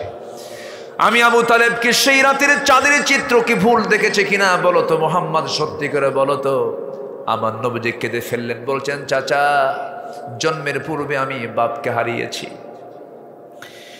জন্মের পর আমার মা আমাকে যখন ভূমিষ্ঠ করলেন, আমার মার বুকে বড় জ্বালা, স্বামীকে দেখতে পেলেন না, স্বামীর কোলে সন্তানকে তুলে দিতে পারলেন না। আমার মা যখন আমাকে কোলে নেন, তার কষ্টের পরিমাণটা বেড়ে যায়, আমার কাছে আসতেই পারেন না, আমাকে সময় দিতে চান না তিনি কষ্টের কারণে। আমার মা আমাকে আকাশের চাঁদ আকাশের নিচে শোয় রেখেছেন, আমার মা পাশে নাই। আমার আল্লাহ তাআলা আমার জন্য আকাশের চাঁদটা সেই সময়ের জন্য আমার জন্য খেলনা বানায়া দিয়েছিলেন। জোরে বলি সুবহানাল্লাহ, জোরে বলি সুবহানাল্লাহ। বুখারী শরীফের হাদিস, আমার নবীজি নখ উঁচু করেছেন ওই মক্কার মাটিতে, শুধু বলেছেন ইনশাক্কাল কামার, আকাশের ওই চাঁদটা দ্বিখণ্ডন হয়ে গেছে। নবীজির সম্মান কত, নবীজির মর্যাদা কত, নবীজিকে আল্লাহ রাব্বুল আলামিন এত সম্মান দিয়ে ডাক দিয়েছেন। যেখান থেকে তেলাওয়াত শুরু করেছি, মহান রাব্বুল আলামিন তার রাসূলকে কোথাও একটা বার নাম ধরে ডাক দেন নাই। গোটা কোরআন বা থেকে শুরু করে নিয়ে, বিসমিল্লাহর বা থেকে শুরু করে নিয়ে, মিনাল জান্নাতি ওয়ান নাসের সিন পর্যন্ত আপনি সার্চ করে দেখবেন, গোটা কোরআনে কোথাও আমার নবীকে ইয়া মুহাম্মদ, ইয়া আহমদ বলে একটা বারও ডাক দেন নাই। ডেকেছেন ইয়া আদম, ডেকেছেন ইয়া মূসা, ডেকেছেন ইয়া ইব্রাহিম, ডেকেছেন ইয়া ইয়াহইয়া, ডেকেছেন ইয়া জাকারিয়া, ইয়া আদম উসকুন আনতা ওয়া যাওজুকাল জান্নাহ ওয়া মা তিলকা বিয়ামিনিকা ইয়া মূসা, ইয়া ইয়াহইয়া খুযিল কিতাবা বিকুওয়া। সব নবীকে নাম ধরে ডাক দিলেন, কিন্তু একটাবার আমার নবীকে নাম ধরে ডাকেন নাই। আসসালামু আলাইকা আইয়ুহান নবী ডাক দিয়েছেন। ওয়ামা মুহাম্মাদুন ইল্লা রাসূল قد خلت من قبله الرسل محمد رسول الله والذين معه أشداء على الكفار رحماء بينهم تراهم ركعا سجدا يبتغون فضلا من الله ورضوانا জোরে বলুন আল্লাহু আকবার। ডাক দিয়েছেন ইয়া আইয়ুহাল মুযাম্মিলু কুমিল লাইলা ইল্লা কালিলান নিসফাহু আও ইনকুস মিনহু কালিলা। ডাক দিয়েছেন ইয়া আইয়ুহাল মুদ্দাথ্থিরু কুম ফাআনযির وربك فكبر وثيابك فطهر। ডাক দিয়েছেন ইয়া আইয়ুহার রাসূল বাল্লিগ মা উনজিলা ইলাইক। এখানে ডাক দিচ্ছেন যেখান থেকে তেলাওয়াত শুরু করেছি, ইয়া আইয়ুহান নাবিয়্যু ইন্না আরসালনাকা শাহিদাও ওয়া মুবাশশিরাও ওয়া নাযীরা। আল্লাহু আকবার, আরো জোরে আল্লাহু আকবার। কি খেতাব দিয়েছেন, কতগুলো লকব লাগায় দিয়েছেন। রাসূলকে বলছেন শাহিদ, মুবাশশির, নাযীর, দাঈ, সিরাজাম মুনীরা। আল্লাহু আকবার বলেন। এত গুণ ধরে ডেকেছেন আমার নবীকে। তিনি কে? এত সম্মানের নবী আমার। সেই সম্মানের নবীর আমরা উম্মত হতে পেরেছি, আমরা কতটা ধন্য। সেই নবীজির জীবনের কোনো গুনাহ নাই, অথচ তার কান্না কত গভীর। মানুষ বলছেন ইয়া রাসূলুল্লাহ আমার কবরটা খুব ভয় লাগে, কবরে যাব কেমনে, কবরের সময় কাটাবো কেমনে হুজুর? আমি যদি মারা যাই আমার লাশটা আপনি নিজে কবরে শোয়া দিয়া সওয়াল জবের প্রশ্ন আপনি দিয়ে দিবেন। কি পেরেশান তাদের মধ্যে ছিল আমার বন্ধুগণ। সেই কবরবাসী আমরা একদিন হব। আমলনামাগুলোর বাম হাতে নিতে চাই না ডান হাতে নিতে চাই? বাম হাতে না ডান হাতে? ডান হাতে। ডান হাতে আমলনামা যদি নিতে হয় ওই কাতারে যাব আমরা। ওয়াস-সাবিকুনাস সাবিকুন উলাইকাল মুকাররাবুন। জোরে বলুন আল্লাহু আকবার। ওয়া কুনতুম আজওয়াজান সালাসা। আল্লাহু আকবার। আমার বন্ধুগণ সাবিকুনদের কাতারে শামিল হয়ে যাব। وسارعوا إلى مغفرة من ربكم وجنة عرضها السماوات والأرض أعدت للمتقين الذين ينفقون في السراء والضراء والكاظمين الغيظ والعافين عن الناس والله يحب المحسنين। জোরে বলুন আল্লাহু আকবার। আমরা জান্নাতের দিকে অবহেলা করব না, দৌড় মারব? বলেন বলেন বলেন। দৌড় মারব। দৌড় মেরেছেন খুবাইব, দৌড় মেরেছেন খাব্বাব, দৌড় মেরেছেন ইয়াসার, দৌড় মেরেছেন সুমাইয়া। জোরে কোন আল্লাহু আকবার। কি দৌড়টা মেরেছেন তারা! খুবাইবের কথা কে না জানেন? সাইয়েদনা খুবাইবকে মক্কা থেকে ধরে এনে, মদিনা থেকে ধরে এনে মক্কার জেলখানায় ঢুকায় দিল। বলল খুবাইব তোকে আজকে এই জায়গায় মেরে ফেলবো। রিমান্ডে নিল, মারলো, খাবার বন্ধ করে দিল। খাবার বন্ধ করলে হবে কি? জান্নাতের আঙ্গুর তার জন্য বরাদ্দ হয়ে গেছে জেলখানায়। জোরে বলে সুবহানাল্লাহ। 4 মাস খাবার বন্ধ, কিন্তু তার চেহারা টকবকে হয়ে গেছে জান্নাতের খাবার খায়া। মক্কার কুরাইশ সিদ্ধান্ত নিল খোবাইবকে শুলে চড়ায়া দুনিয়া থেকে বিদায় করে দেব, চূড়ান্ত প্ল্যান হয়ে গেছে। ধরে ফেললো, তাকে পাকড়াও করে ফেললো, তার হাত পা বেঁধে ফেলবে। এমন সময় বলল, খোবাইবে রে, তোমার অন্তিম ইচ্ছাটা কি বলো? তিনি বলছেন, আমার অন্তিম ইচ্ছা হলো দুনিয়ার কারোর সঙ্গে দেখা নয়, ওযু বানায় আমি আল্লাহর সঙ্গে একটু দেখা করতে চাই নামাজের মধ্যে। জোরে বলি সুবহানাল্লাহ। ওযুর পানি দেওয়া হলো, ওযু বানালেন, নামাজে দাঁড়ালেন। প্রথম রাকাত লম্বা করে নামাজ পড়লেন, দ্বিতীয় রাকাতে নামাজ পড়তে নিয়ে মনে মনে চিন্তা করছেন, লম্বা নামাজ পড়লে কাফেররা মনে করতে পারে মনে হয় মৃত্যুর ভয়ে নামাজ লম্বা করছি। শর্ট করে ফেললেন। সালাম ফিরেই ভিক্ষুকের মতো হাত পেতে আছেন আল্লাহর দরবারে, বলছে, আল্লাহ, আমার নাকের মধ্যে জান্নাতের ঘ্রাণ পাচ্ছি, আল্লাহ, আমি মনে হয় শহীদ হয়ে যাব। আমি যদি দুনিয়া থেকে বিদায় হয়ে যাই, আল্লাহ, আমার শহীদের সংবাদটা তুমি নবীর দরবারে পৌঁছায়া দিও, আমার বিদায় সালামটা তুমি নবীর দরবারে পৌঁছায়া দিও। এই কথা বলে দোয়া সম্পূর্ণ করলে। ওইদিকে আমার নবীজি সাহাবায়ে কেরামকে নিয়ে বয়ান করতে করতে হঠাৎ করে আমার নবীজি দাঁড়ায় গিয়ে হাত উঁচু করে বলছেন, সালামুন আলাইকা ইয়া খোবাইব, সালামুন আলাইকা ইয়া খোবাইব। সাহাবীরা বলছেন, হুজুর, আমাদের খোবাইবের কি হয়েছে বলুন? রাসূল বলছেন, খোবাইব আর দুনিয়াতে নাই রে।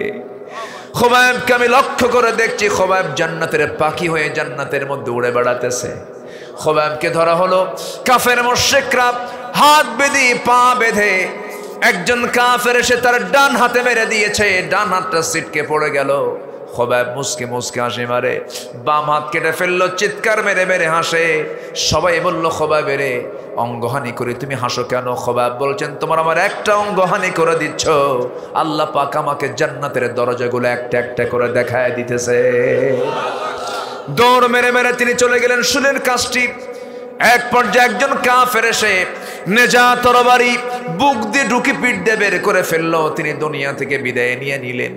যখন তিনি দুনিয়া থেকে বিদায় নিলেন, আমার বন্ধুগণ, ওই যে দুনিয়া থেকে বিদায় নিয়ে প্রমাণ করে দিলেন, ও দুনিয়াবাসী, দেখো, আল্লাহকে সন্তুষ্ট করার জন্য হাসি মুখে কেমন করে জীবনটা দিয়ে দিতে হয়। জোরে বলি সুবহানাল্লাহ, আরো জোরে বলি সুবহানাল্লাহ। আমার বন্ধুগণ, এটাই হলো জান্নাতের দিকে দৌড়ানো। জান্নাতের দিকে দৌড়াতে হবে। মুনাফিকি কোনো চরিত্র নিজের জীবনে নিয়ে আসা যাবে না। মুনাফিকের চরিত্র হলো মিথ্যা কথা বলা, মুনাফিকের চরিত্র হলো ওয়াদা ভঙ্গ করা, মুনাফিকের চরিত্র হলো আমানতের খেয়ানত করা, মুনাফিকের চরিত্র হলো বেফাস কথাবার্তা বলা। ইমানদারের জবান হবে দলিল লেখকের লেখার চেয়েও মজবুত। দলিল লেখক দলিল লিখতে নিয়ে 1000 বার চিন্তা করে যেমন দলিল লেখে, ইমানদারের কথা বলার আগে 1000 বার চিন্তা করে কথা বলবে। ইমানদারের জবান হলো সবচেয়ে বড় বিষয়। জবান ঠিক রাখবো, ওয়াদা ঠিক রাখবো, আমানত ঠিক রাখবো। ইমানদার হতে হলে এগুলো ঠিক রাখার দরকার। সবার পরে না, সবার আগে, সবার আগে। কে না জানেন এই কথাগুলো? যারা পারেন ঠোঁট মিলে আমার সঙ্গে সে আয়াতগুলো বলুন। قد أفلح المؤمنون الذين هم في صلاتهم خاشعون والذين هم عن اللغو معرضون والذين هم للزكاة فاعلون والذين هم লিফুরুজিহিম হাফিজুন। জোরে বলুন আল্লাহু আকবার। 1 নম্বর নামাজ ঠিক করা, নাম্বার 2 হলো জিহ্বা ঠিক করা। কি ঠিক করা? জিহ্বা ঠিক করা। নাম্বার 3 হলো যাকাত ঠিক মতো দেওয়া। নাম্বার 4 হলো লজ্জাস্থান ঠিক রাখা। অপাত্রে যাওয়া যাবে না, অবৈধ পন্থা অবলম্বন করা যাবে না। ফানকিহু মা তাবা লাকুম মিনান নিসা মাসনা ওয়া সুলাসা ওয়া রুবা। বিয়ে করো, কোনো আপত্তি নাই, আমি আল্লাহ তোমাকে সব দিয়ে দেব, কিন্তু জেনার কাছে যাওয়া যাবে না। নাম্বার 5 হলো ওয়াল্লাযীনা হুম লিআমানাতিহিম ওয়া আহদিহিম রাউন। যারা ওয়াদা ঠিক রাখবে। নাম্বার 6 হলো যারা আমানত ঠিক রাখবে। বোনের সম্পত্তি বোনকে বুঝাইয়া দেব, কি ঠিক কিনা? এতিমের সম্পত্তি এতিমকে বুঝাইয়া দেব। বোনের সম্পত্তি মেরে খাওয়া ভাই বুঝি চাঁদপুর জেলায় নাই? আসতে বলবেন না, আছে না নাই? বোনকে সম্পত্তি বুঝাইয়া দেয় না। বোনকে মাঝে মাঝে পাম্পট্টি দেবার জন্য 2 ভরি সোনার চেন কিনে আনে, ওইদিকে 2 কোটি টাকার সম্পদ। কত কোটি? 2 কোটি সম্পদ 2 ভরি সেন এর বিনিময়ে আদান প্রদান করতে চায়। 2 কোটি ভর 2 ভরি স্বর্ণের চেন নিয়ে সে বোনকে বুঝায় পাশে বসায় রাখে। কুমিল্লার রসমালাই, যশোরের খই, বগুড়ার দই, নাটোরের কাঁচাগোল্লা সবগুলো এক জায়গায় করে, টাঙ্গাইলের চমচম সবগুলো এক জায়গায় করে বোনকে খাওয়ায় দাওয়ায় পাম্পট্টি দিয়া বলে, বোন রাগ কইরো না, অংশ নিলে কিন্তু ধ্বংস হয়। দেখছেন কত বড় খারাপ, অংশ নিলে কি হয়? ধ্বংস হয়। এই যে আচরণগুলো ইমানদার কখনো করতে পারে না। ওয়াদা ভঙ্গ করা যাবে না, আমানতের খেয়ানত করা যাবে না। নাম্বার 7 হলো নামাজ দিয়ে শুরু, নামাজ দিয়ে শেষ। ওয়াল্লাযীনা হুম আলা সালাওয়াতিহিম ইউহাফিযুন উলাইকা হুমুল ওয়ারিসুন আল্লাযীনা ইয়ারিসুনাল ফিরদাউসা হুম ফিহা খালিদুন। জোরে বলুন আল্লাহু আকবার। আমার বন্ধুগণ, এই সমস্ত গুণগুলো, এই সমস্ত যোগ্যতাগুলো আমার আপনার ভিতরে নিয়ে আসতে হবে, আমরা নিয়ে আসবো। আর নবীর জীবনের সমস্ত সুন্নাহগুলো জিন্দা করবো আমাদের জীবনে। জোরে বলি ইনশাআল্লাহ। মাথা থেকে শুরু করে পা পর্যন্ত সব জায়গায় নবীর সুন্নাহ থাকার দরকার আছে না নাই? ভিতরে বাইরে, ভিতরে বাইরে সব জায়গায় নিয়ে আসবো। এই জন্য আল্লাহ রাব্বুল আলামিন বলছেন, ও বান্দা আমাকে পাবে না তুমি, আমাকে তখনই পাবে যখন আমার নবীর তুমি আনুগত্য করবে। জোরে বলি আল্লাহু আকবার। কি মোহাম্মদ সে ওয়ফা तूने तो हम तेरे है, ये है जहाँ चीज़ है किया लौह कलम तेरे है। মোহাম্মদকে যদি ভালোবাসো, ভালোবাসা পাবে আমার। লৌহ কলম লুভিবে তোমরা, মাটির পৃথিবী শেকন ছাড়। এই জন্য নবীর আদর্শের বিপরীত কোনো কাজ করা যাবে না। বে মুস্তাফা বরসানে খাহেশ রাকে দিন হামিনাস্ত, अगर बेवाने रसीदे तमाम बुलहबी अस्त। তোমার আদর্শ যদি নবীর আদর্শের সঙ্গে যদি মিল পড়ে যায়, এটাই তোমার জন্য সঠিক দিন। আর যদি নবীর আদর্শের সম্পূর্ণ খেলাফ হয়ে যায়, জেনে রেখে দিও তোমার সমস্ত আমলগুলো আবু লাহাবের হয়ে গেছে। নাউজুবিল্লাহ বলেন। আমার ভাইয়েরা, রাসূলকে আমরা মানবো এক জায়গায় না সব জায়গায়? আসতে বলবেন না, এক জায়গায় না সব জায়গায়? বুঝে না না বুঝে, সবার আগে একজন মানুষকে চিনব, তিনি হচ্ছেন মুহাম্মদ সাল্লাল্লাহু। মুহাম্মদ সাল্লাল্লাহু, এই মহামানবকে যত কাছে টানবো, কাছে জানবো, আমার জন্য লাভ না লস, লাভ না লস, শুধু লাভ না মহালাভ।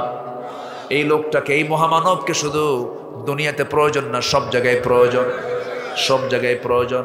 এই দুনিয়ায় প্রয়োজন, কবরে প্রয়োজন, মিজানে প্রয়োজন, পুলসিরাতে প্রয়োজন, হাসরে প্রয়োজন।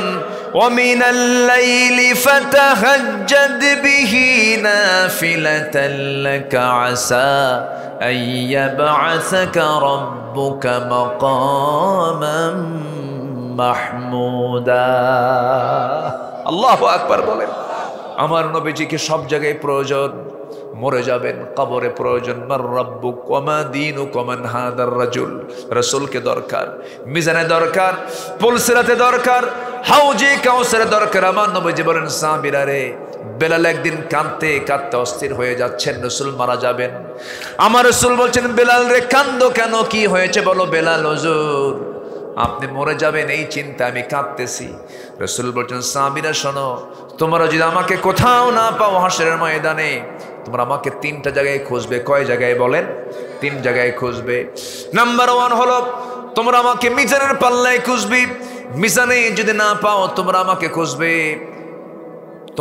তোমরা আমাকে নাম্বার 2 খুঁজবে, পুলসিরাতে খুঁজবে। পুলসিরাতেও যদি না পাও, 2 জায়গায় আমাকে পাও নাই, তোমরা আমাকে 3 নম্বর জায়গা হলো হাউজে কাউসারে খুঁজবে। হাউজে কাউসারে তোমার সঙ্গে আমার যদি সাক্ষাৎ হয়ে যায় জান্নাতের পেয়ালা দিয়া, সেই জান্নাতের সে হাউজে কাউসার থেকে পানি তুলে আমি তোমাকে আমার হাতে তোমাকে পান করায়া দিয়া জন্মের তৃষ্ণা নিবারণ হয়ে যাবে। আমি তুমি মিলে একসঙ্গে জান্নাতে চলে যাব। নবীর সুপারিশের দরকার আছে না নাই? নবীর দল না কইরা, নবীর দল না কইরা, নবীর দল করলে নবীর সুপারিশ পাওয়া যাবে। রাসূলকে আপনি দাড়িতে মানবেন, সুরমায় মানবেন, মিষ্টি খাওয়াতে মানবেন, সুন্নত নামাজে মানবেন, জুব্বায় মানবেন, মিসওয়াকে মানবেন, আতরে মানবেন, রাসূলকে উহুদের ময়দানে দাঁত ভাঙ্গার সুন্নত মানবেন না, খন্দকের কোমর হারানোর সুন্নত মানবেন না। আপনি উম্মত নন, আপনি ভণ্ড, আপনি প্রতারক।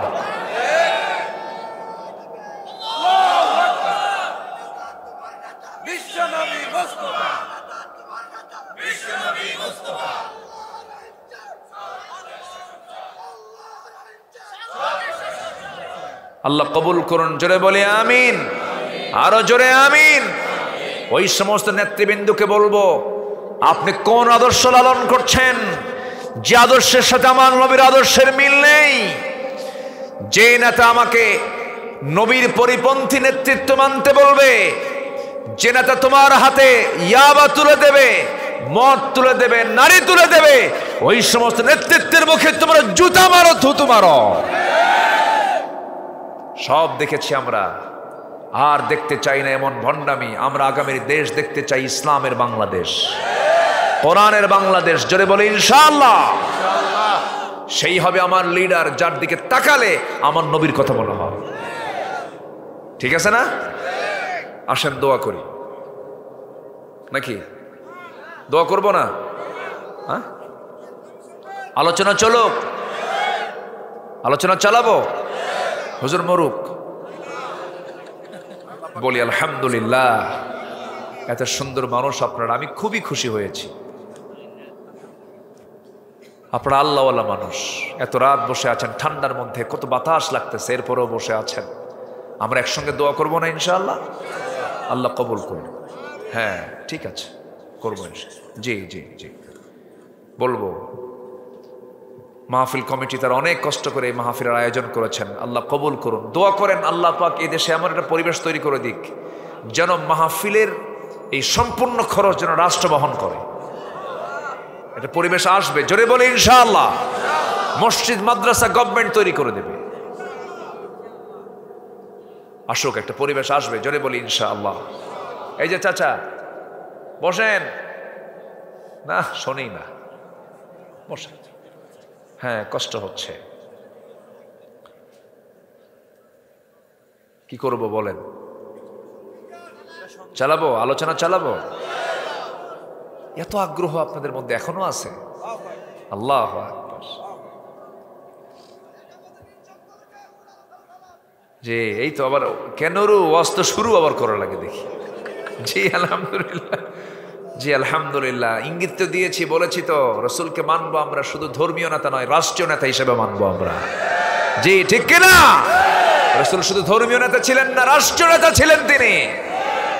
রসুলকে ধর্মে মানবে, রাষ্ট্রে মানবে না, তুমি ভণ্ড, তুমি মুনাফিক। আল্লাহ সবাইকে বোঝার তৌফিক দান করুন, জোরে বলে আমিন। নবীর জন্য, নবীর জীবন থেকে আমরা 15টা অনুকরণীয় আদর্শ আমরা আজকে শিখে যাব। নাম্বার 1, আমরা দায়ী হব, আমরা দাওয়াত দেব। দাঈয়ান ইলাল্লাহি বিইذনিহি ওয়া সিরাজাম মুনিরা। নাম্বার 2, রাসূল ছিলেন ভীরু না সাহসী? আমরা সাহসী হব, জোরে বলি ইনশাআল্লাহ। ফাসদা বিমা তু'মার ওয়া আরিদ আনিল মুশরিকিন। আল্লাহু আকবার। আপনি ওদেরকে এড়িয়ে যান, পাত্তাই দিবেন না হুজুর, আপনি ওদেরকে পাত্তাই দিয়েন না। মুশরিকদের কোনো পাত্তা দেওয়া যাবে? তাদের কোনো সুযোগ দেওয়া যাবে? আমার নবী যে সুযোগ দিয়েছেন। নাম্বার 3 হলো, নবীজির জীবন থেকে আমরা 15টা অনুকরণীয় শিক্ষা নিয়ে যাচ্ছি আজকে। নাম্বার 1 হলো, রাসূল দায়ী, আমরাও দায়ী হব। রাসূল সাহসী, আমরা সাহসী হব। রাসূল নাম্বার 3 ধৈর্যশীল, আমরা ধৈর্যশীল হব। নবীর মতো ধৈর্যের পিরামিড পৃথিবী তার দ্বিতীয় জন কোনোদিন আসবে না। যেরকম সুবহানাল্লাহ, কি ধৈর্য ছিল তার মধ্যে। মায়ের খায়া সেই তায়েফকে আবার দোয়া করে চলে আসে। সুবহানাল্লাহ বলবেন না? মার খায়া সেই তায়েফকে কি করে দিয়ে আসেন? দোয়া করে আসেন। আল্লাহ বোঝে নাই, এরা আমার মারছে, বোঝে নাই, এদেরকে মাফ করে দিলাম। সব নবী ছিলেন একরকম, আমার নবী ছিলেন একটু ভিন্ন রকম। ওই জায়গায় মুসা থাকলে কি করতেন বলেন? কি করতেন? ওনার মেজাজ তো ছিল আলাদা, উল্টা। আল্লাহ কোনো কথাই নাই, শেষ করো এখন। বউ জ্বালান জ্বালাইছে, তবে উনি কিন্তু মেজাজি নবী হওয়ার কারণ আছে, কারণ ওনার বিরুদ্ধে যে ছিল ফেরাউন, ওর জন্য ওইরকম মেজাজি দরকার ছিল। ঠিক কিনা? হ্যাঁ, খুব রাগ ছিল। যখন তিনি রেগে যেতেন, তাফসীর আসছে তার চুলগুলো খাড়া হয়ে যেত, টুপি ভেদ করে বের হয়ে যেত, এত রাগ ছিল। এবং তিনি রাগলে পরে ওনাকে কন্ট্রোল করা কঠিন হতো, খুব ক্ষেপে যেতেন। আল্লাহ তাআলা তাকে কত পরীক্ষার মধ্যে ফেলেছেন, আল্লাহু আকবার। একবার ফেরাউন তার বিরুদ্ধে অভিযোগ দিল যে মুসার তো শারীরিক ত্রুটি আছে। কি ত্রুটি? ওর একটা বিচি ছোট আর একটা বিচি বড়। নাউজুবিল্লাহ বলবেন না? এটা বুঝতেছেন কিনা আপনারা জানি না, মানে একটু মানে খোলা ভাষায় বলে ফেললাম, অন্ডকোষ এটা ছোট একটা বড়। তো এই কথা বলেন তো, এই নবীর কানে গেলে কি হতে পারে বলেন তো? বলেন তো, উনি কি ঠিক থাকার কথা? উনি বলেন তো, পৃথিবীতে কোনো পয়গাম্বার অঙ্গহানি ছিলেন না। পৃথিবীর সমস্ত পয়গাম্বার ছিলেন বাহ্যিকভাবে, শারীরিকভাবেও তারা চরম শক্তিশালী ছিলেন। আমার নবীজির ভিতরে আল্লাহ তাআলা 100 জন জান্নাতি পুরুষের শক্তি দিয়েছিলেন। মুসা সাল্লাম ছিলেন খুব সাহসী মানুষ। যখন তার বিরুদ্ধে ফেরাউন যখন এই কুৎসা রটালো, উনি প্রচন্ড রাগ করলেন, আল্লাহকে বলেছেন, আল্লাহ আমার সহ্য হচ্ছে না, তাড়াতাড়ি ব্যবস্থা করো। আচ্ছা ঠিক আছে মুসা, চিন্তা করো না। তো উনি করলেন কি, ওই গোসল করতে নামলেন একটা পুষ্করিণীতে, একটা পানির ফোয়ারায় তিনি নামলেন। ওই এলাকা, ওই সময়ের একটা ট্র্যাডিশন ছিল কাপড় খুলেই গোসল করা হতো। ওই সময়ের সিচুয়েশনে মুসা আলাইহিস সালাম তিনি করলেন কি, ওনার পরনের যে লুঙ্গিটা এটা খুলে পাথরে রাখলেন, পাথরের উপরে রেখে গোসলটা করেই উনি উঠে এসেই ওই লুঙ্গিটা আবার পরবেন, কাপড়টা পরবেন।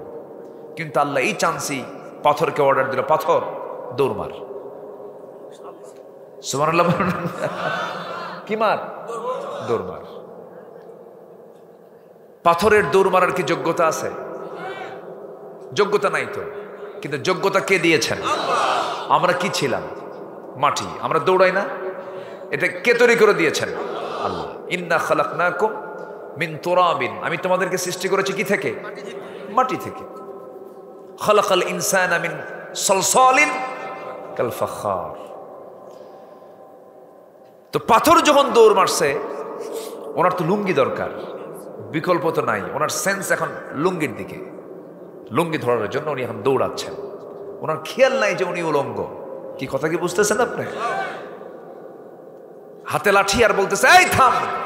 পাথর তো থামে না। পাথর শুনতেছে কার কথা? পাথরের মালিক কে? পৃথিবীর সবকিছুর মালিকানা কার? পাথর শুনে কার কথা? মুসার কথা তো শুনবে না, কারণ মুসা তো আল্লাহর পয়গম্বর, তিনিও আল্লাহর মখলুক। আবার ওই পাথরটাও কার সৃষ্টি বলেন তো? আল্লাহ। পাথর দৌড়াচ্ছে, মুসা পিছন থেকে দৌড়ান, ওইদিকে পাথরও দৌড়ায় লুঙ্গিটা নিয়ে। রেগে গেছেন, খেপে গেছেন। পাথর থেমে যা, পাথর থেমে যা, থামে না, থামে না। পাথর এমন জায়গায় গিয়ে থামলো যে জায়গায় শুধু ফেরাউন না, তার সমস্ত রাজবর্গের সমস্ত সদস্যবৃন্দ, তার যত মন্ত্রীবর্গ ছিল সমস্ত সদস্যদেরকে নিয়ে যখন ফেরাউন যখন মন্ত্রী বৈঠকে বসেছে, মন্ত্রী বৈঠকের ঠিক পাশে গিয়ে পাথরটা থেমে গেছে। সঙ্গে সঙ্গে মুসা আলাইহিস সালাম পাথর থেকে লুঙ্গিটা হাতের মধ্যে নিয়ে পড়তে পড়তেই ফেরাউন নিচের দিকে নজর দিয়ে দেখে সব অস্ত্রপাতি ঠিক আছে। আল্লাহু আকবার বলবেন না? আল্লাহ কেমন করে সব প্রকাশ করে দেয়। 16 বছর কত নাটক করেছিল, হ্যাঁ ঠিক কিনা? আল্লাহ ওদেরকে ন্যাংটা করেছেন, উলঙ্গ করে দেশ থেকে বিতাড়িত করে দিয়েছে। একটারও কাপড় আছে? কাপড় আছে একটারও? সব উলঙ্গ করে দিয়েছেন। আলেমদের উলঙ্গ করতে চেয়েছ? হ্যাঁ তাই? আচ্ছা আচ্ছা, সভাপতি সব কথা বলবেন। জি ঠিক আছে। তাহলে ধৈর্যের দরকার আছে না নাই বলেন তো? ধৈর্যের পুরস্কার কে দেন? আল্লাহ দেন। নাম্বার 4, আমার রাসূল কি ছিলেন? ধৈর্যের পিরামিড। নাম্বার 4 হলো পরিবারের প্রতি দায়িত্বশীল ছিলেন। কিসের প্রতি? পরিবারের প্রতি। আমরা পরিবারের প্রতি দায়িত্বশীল হব। জোরে বলি ইনশাআল্লাহ। পরিবারকে সময় দেওয়ার দরকার আছে না নাই? প্রথম দাওয়াত কোথায় বলেন? কোথায় কোথায় বলেন? পরিবারে। কু আনফুসাকুম ওয়া আহলিকুম নারা। বউকে সময় দিবেন। আমার রাসূল বউকে সময় দিয়েছেন, যুদ্ধে গেছেন বউকে সাথে নিয়ে গেছেন, হজ করছেন জীবনে একবার, কয়বার? তাও বউকে সাথে নিয়ে গেছেন, আম্মা জান আয়েশাকে সাথে নিয়ে চলে গেছেন। আর কিছু কিছু লোক আছে বারবার হজে যায়, বউ সাথে নিয়ে যায় না। আমার আলোচনা যদি কোনো মায়েরা শোনে হয়তো বলবো হুজুর ভালো করে রাখুন, আমার বুড়া খালি একা যায়, আমারে নিয়ে যায় না। স্ত্রীকে সাথে নিয়ে যাওয়া সুন্নাহ। আমার রাসূল যুদ্ধেও নিয়ে গেছেন, বউকে সাথে নিয়ে চলে গেছেন। বউর সাথে থাকলে নজর ঠিক থাকে, ইমানটা মজবুত থাকে। বউর সাথে নিবেন, দেখবেন এদিক সেদিক নজর যাবে না। ও তো বড় দারোগা, বউকে ছোটখাটো দারোগা নাকি? বড় দারোগা তো। বউ পাশে আছে, আপনি অন্য মহিলার দিকে চায় থাকবেন, আপনার অস্তিত্ব বিলীন করে দেবে। ফাসুর ফুসুর করো না, সব ঠিক করো, কি ঠিক আছে না? হ্যাঁ, বউ বিশাল বড় দারোগা। হয়তো আপনি বের হয়েছেন, বউকে সাথে নিয়ে আসতে ইজি বাইকে উঠেছেন, ইজি বাইকে তো সবাই ওঠে, হয়তো সামনে কোনো বেগানা মহিলা পড়ছে, আপনি তাকান নাই, হয়তো অন্য কোনো সেন্সে ছিল, কিন্তু আপনি হঠাৎ করে আপনার নজরটা মহিলার দিকে পড়ে গেছে। 29 সেকেন্ড চেয়েছিলেন। এই দৃশ্য যদি আপনার বউয়ের নজরে পড়ে, বলেন তো কি হতে পারে? তখন কিচ্ছু হবে না তো। সন্ধ্যার পর যখন বাড়িতে যেয়ে যখন বলবেন সুইটি সুইটি, ডাক দিছেন দুইবার, উত্তর নাই, রাগে তো শুধু ফায়ার হয়ে আছে, আগুন। সুইটি, থাও তোমার সুইটি, ছায়া থাকো আরেক দিকে। এই জন্য আমার নবী যে স্ত্রীকে সাথে নিতে বলেছেন, হুন্না লিবাসুল লাকুম ওয়া আনতুম লিবাসুল লাহুন্নার সাথে চলো, সেটা তোমার লেবাস, তো তুমি তাকে ঢাকবে, তুমি তাকে ঢাকবে। আল্লাহ তুমি দ্বীনি এই অনুশাসনগুলো মেনে চলার তৌফিক তুমি সবাইকে দিয়ে দাও, জোরে বলি আমিন। মেয়েকে বিয়ে দিয়েছেন, মেয়েকে বিয়ে দিয়ে মেয়েকে ভুলে যান নাই, মেয়ের বাড়িতে ঘন ঘন যেতেন। আম্মা যান আয়েশা সিদ্দিকা রাদিয়াল্লাহু আনহা মাঝে মাঝে বলতেন, আমার মনে হয় আমার চাইতে রাসূল ফাতিমাকে বেশি সময় দিয়েছেন। আল্লাহু আকবার বলে। এত মেয়েদেরকে তিনি কাছে টানতেন, কাঁদতেন তিনি ফাতিমার জন্য, বিয়ে দিয়েও তিনি কাঁদতেন, 3 দিন পার হতে দিতেন না। আল্লাহু আকবার বলে। কত যত্নশীল ছিলেন। আর কিছু কিছু বাপ আজকের সমাজে আছে, মেয়ে বিয়ে দিয়ে মেয়ের কথা ভুলে গিয়ে সব সম্পত্তি ছেলের নামে লিখে দেয়। এরকম হারামজাদা কিছু আছে না বলেন তো? এগুলো ঠিক না। নাম্বার 6 হলো আমানতদারি রাসূল ছিলেন, আমরা আমানতদার হব। ন্যায় বিচারক ছিলেন, আমরাও ন্যায় বিচারক হব, ইনসাফ আমরা কায়েম করব। নাম্বার 7 হলো এতিম নিকটাত্মীয় প্রতিবেশীর সঙ্গে তিনি সদাচরণ করেছেন, আমরাও তা করব। নাম্বারটা 8 হলো আল্লাহর বিধানের প্রতি শর্তহীন আনুগত্য তিনি করেছেন, আমরাও করব। ওয়ামা কানা লিমুমিনিন ওয়ালা মুমিনাতিন ইযা কাদাল্লাহু ওয়া রাসূলুহু আমরান আন ইয়াকুনা লাহুমুল খিয়ারাহ। আল্লাহু আকবার। নাম্বার 9 হলো আল্লাহর জন্য দিনের কাজে কঠিন মুহূর্তেও সবর ধরা। এটা আমার নবীর সবচাইতে বড় গুণের মধ্যে একটা গুণ ছিল। যত কঠিন মুসিবত আসছে, এরপর আমার নবী অস্থির না স্থির ছিলেন? স্থির ছিলেন। নাম্বার 10 হলো ঈমানের পথে অবিচল থাকা। নাম্বার 11 হলো আল্লাহর প্রতি তাওয়াক্কুল করা। নাম্বার 12 হলো কাজে কর্মে পরামর্শ করা। নাম্বার 13 হলো বিনয়ী স্বভাবের হওয়া। নাম্বার 14 হলো ক্ষমাশীল হওয়া। নাম্বার 15 হলো কুফরের প্রতি কঠোর হওয়া আর ইমানদারের প্রতি রহমদিল হওয়া। এই সমস্ত গুণগুলো আমার নবীর কোরআনী গুণ। কি গুণ বলেন? কোরআনী গুণ। এই গুণে গুণান্বিত হওয়ার তৌফিক সবাইকে দান করুন, জোরে বলি আমিন। অনেক কথা বলে ফেলেছি।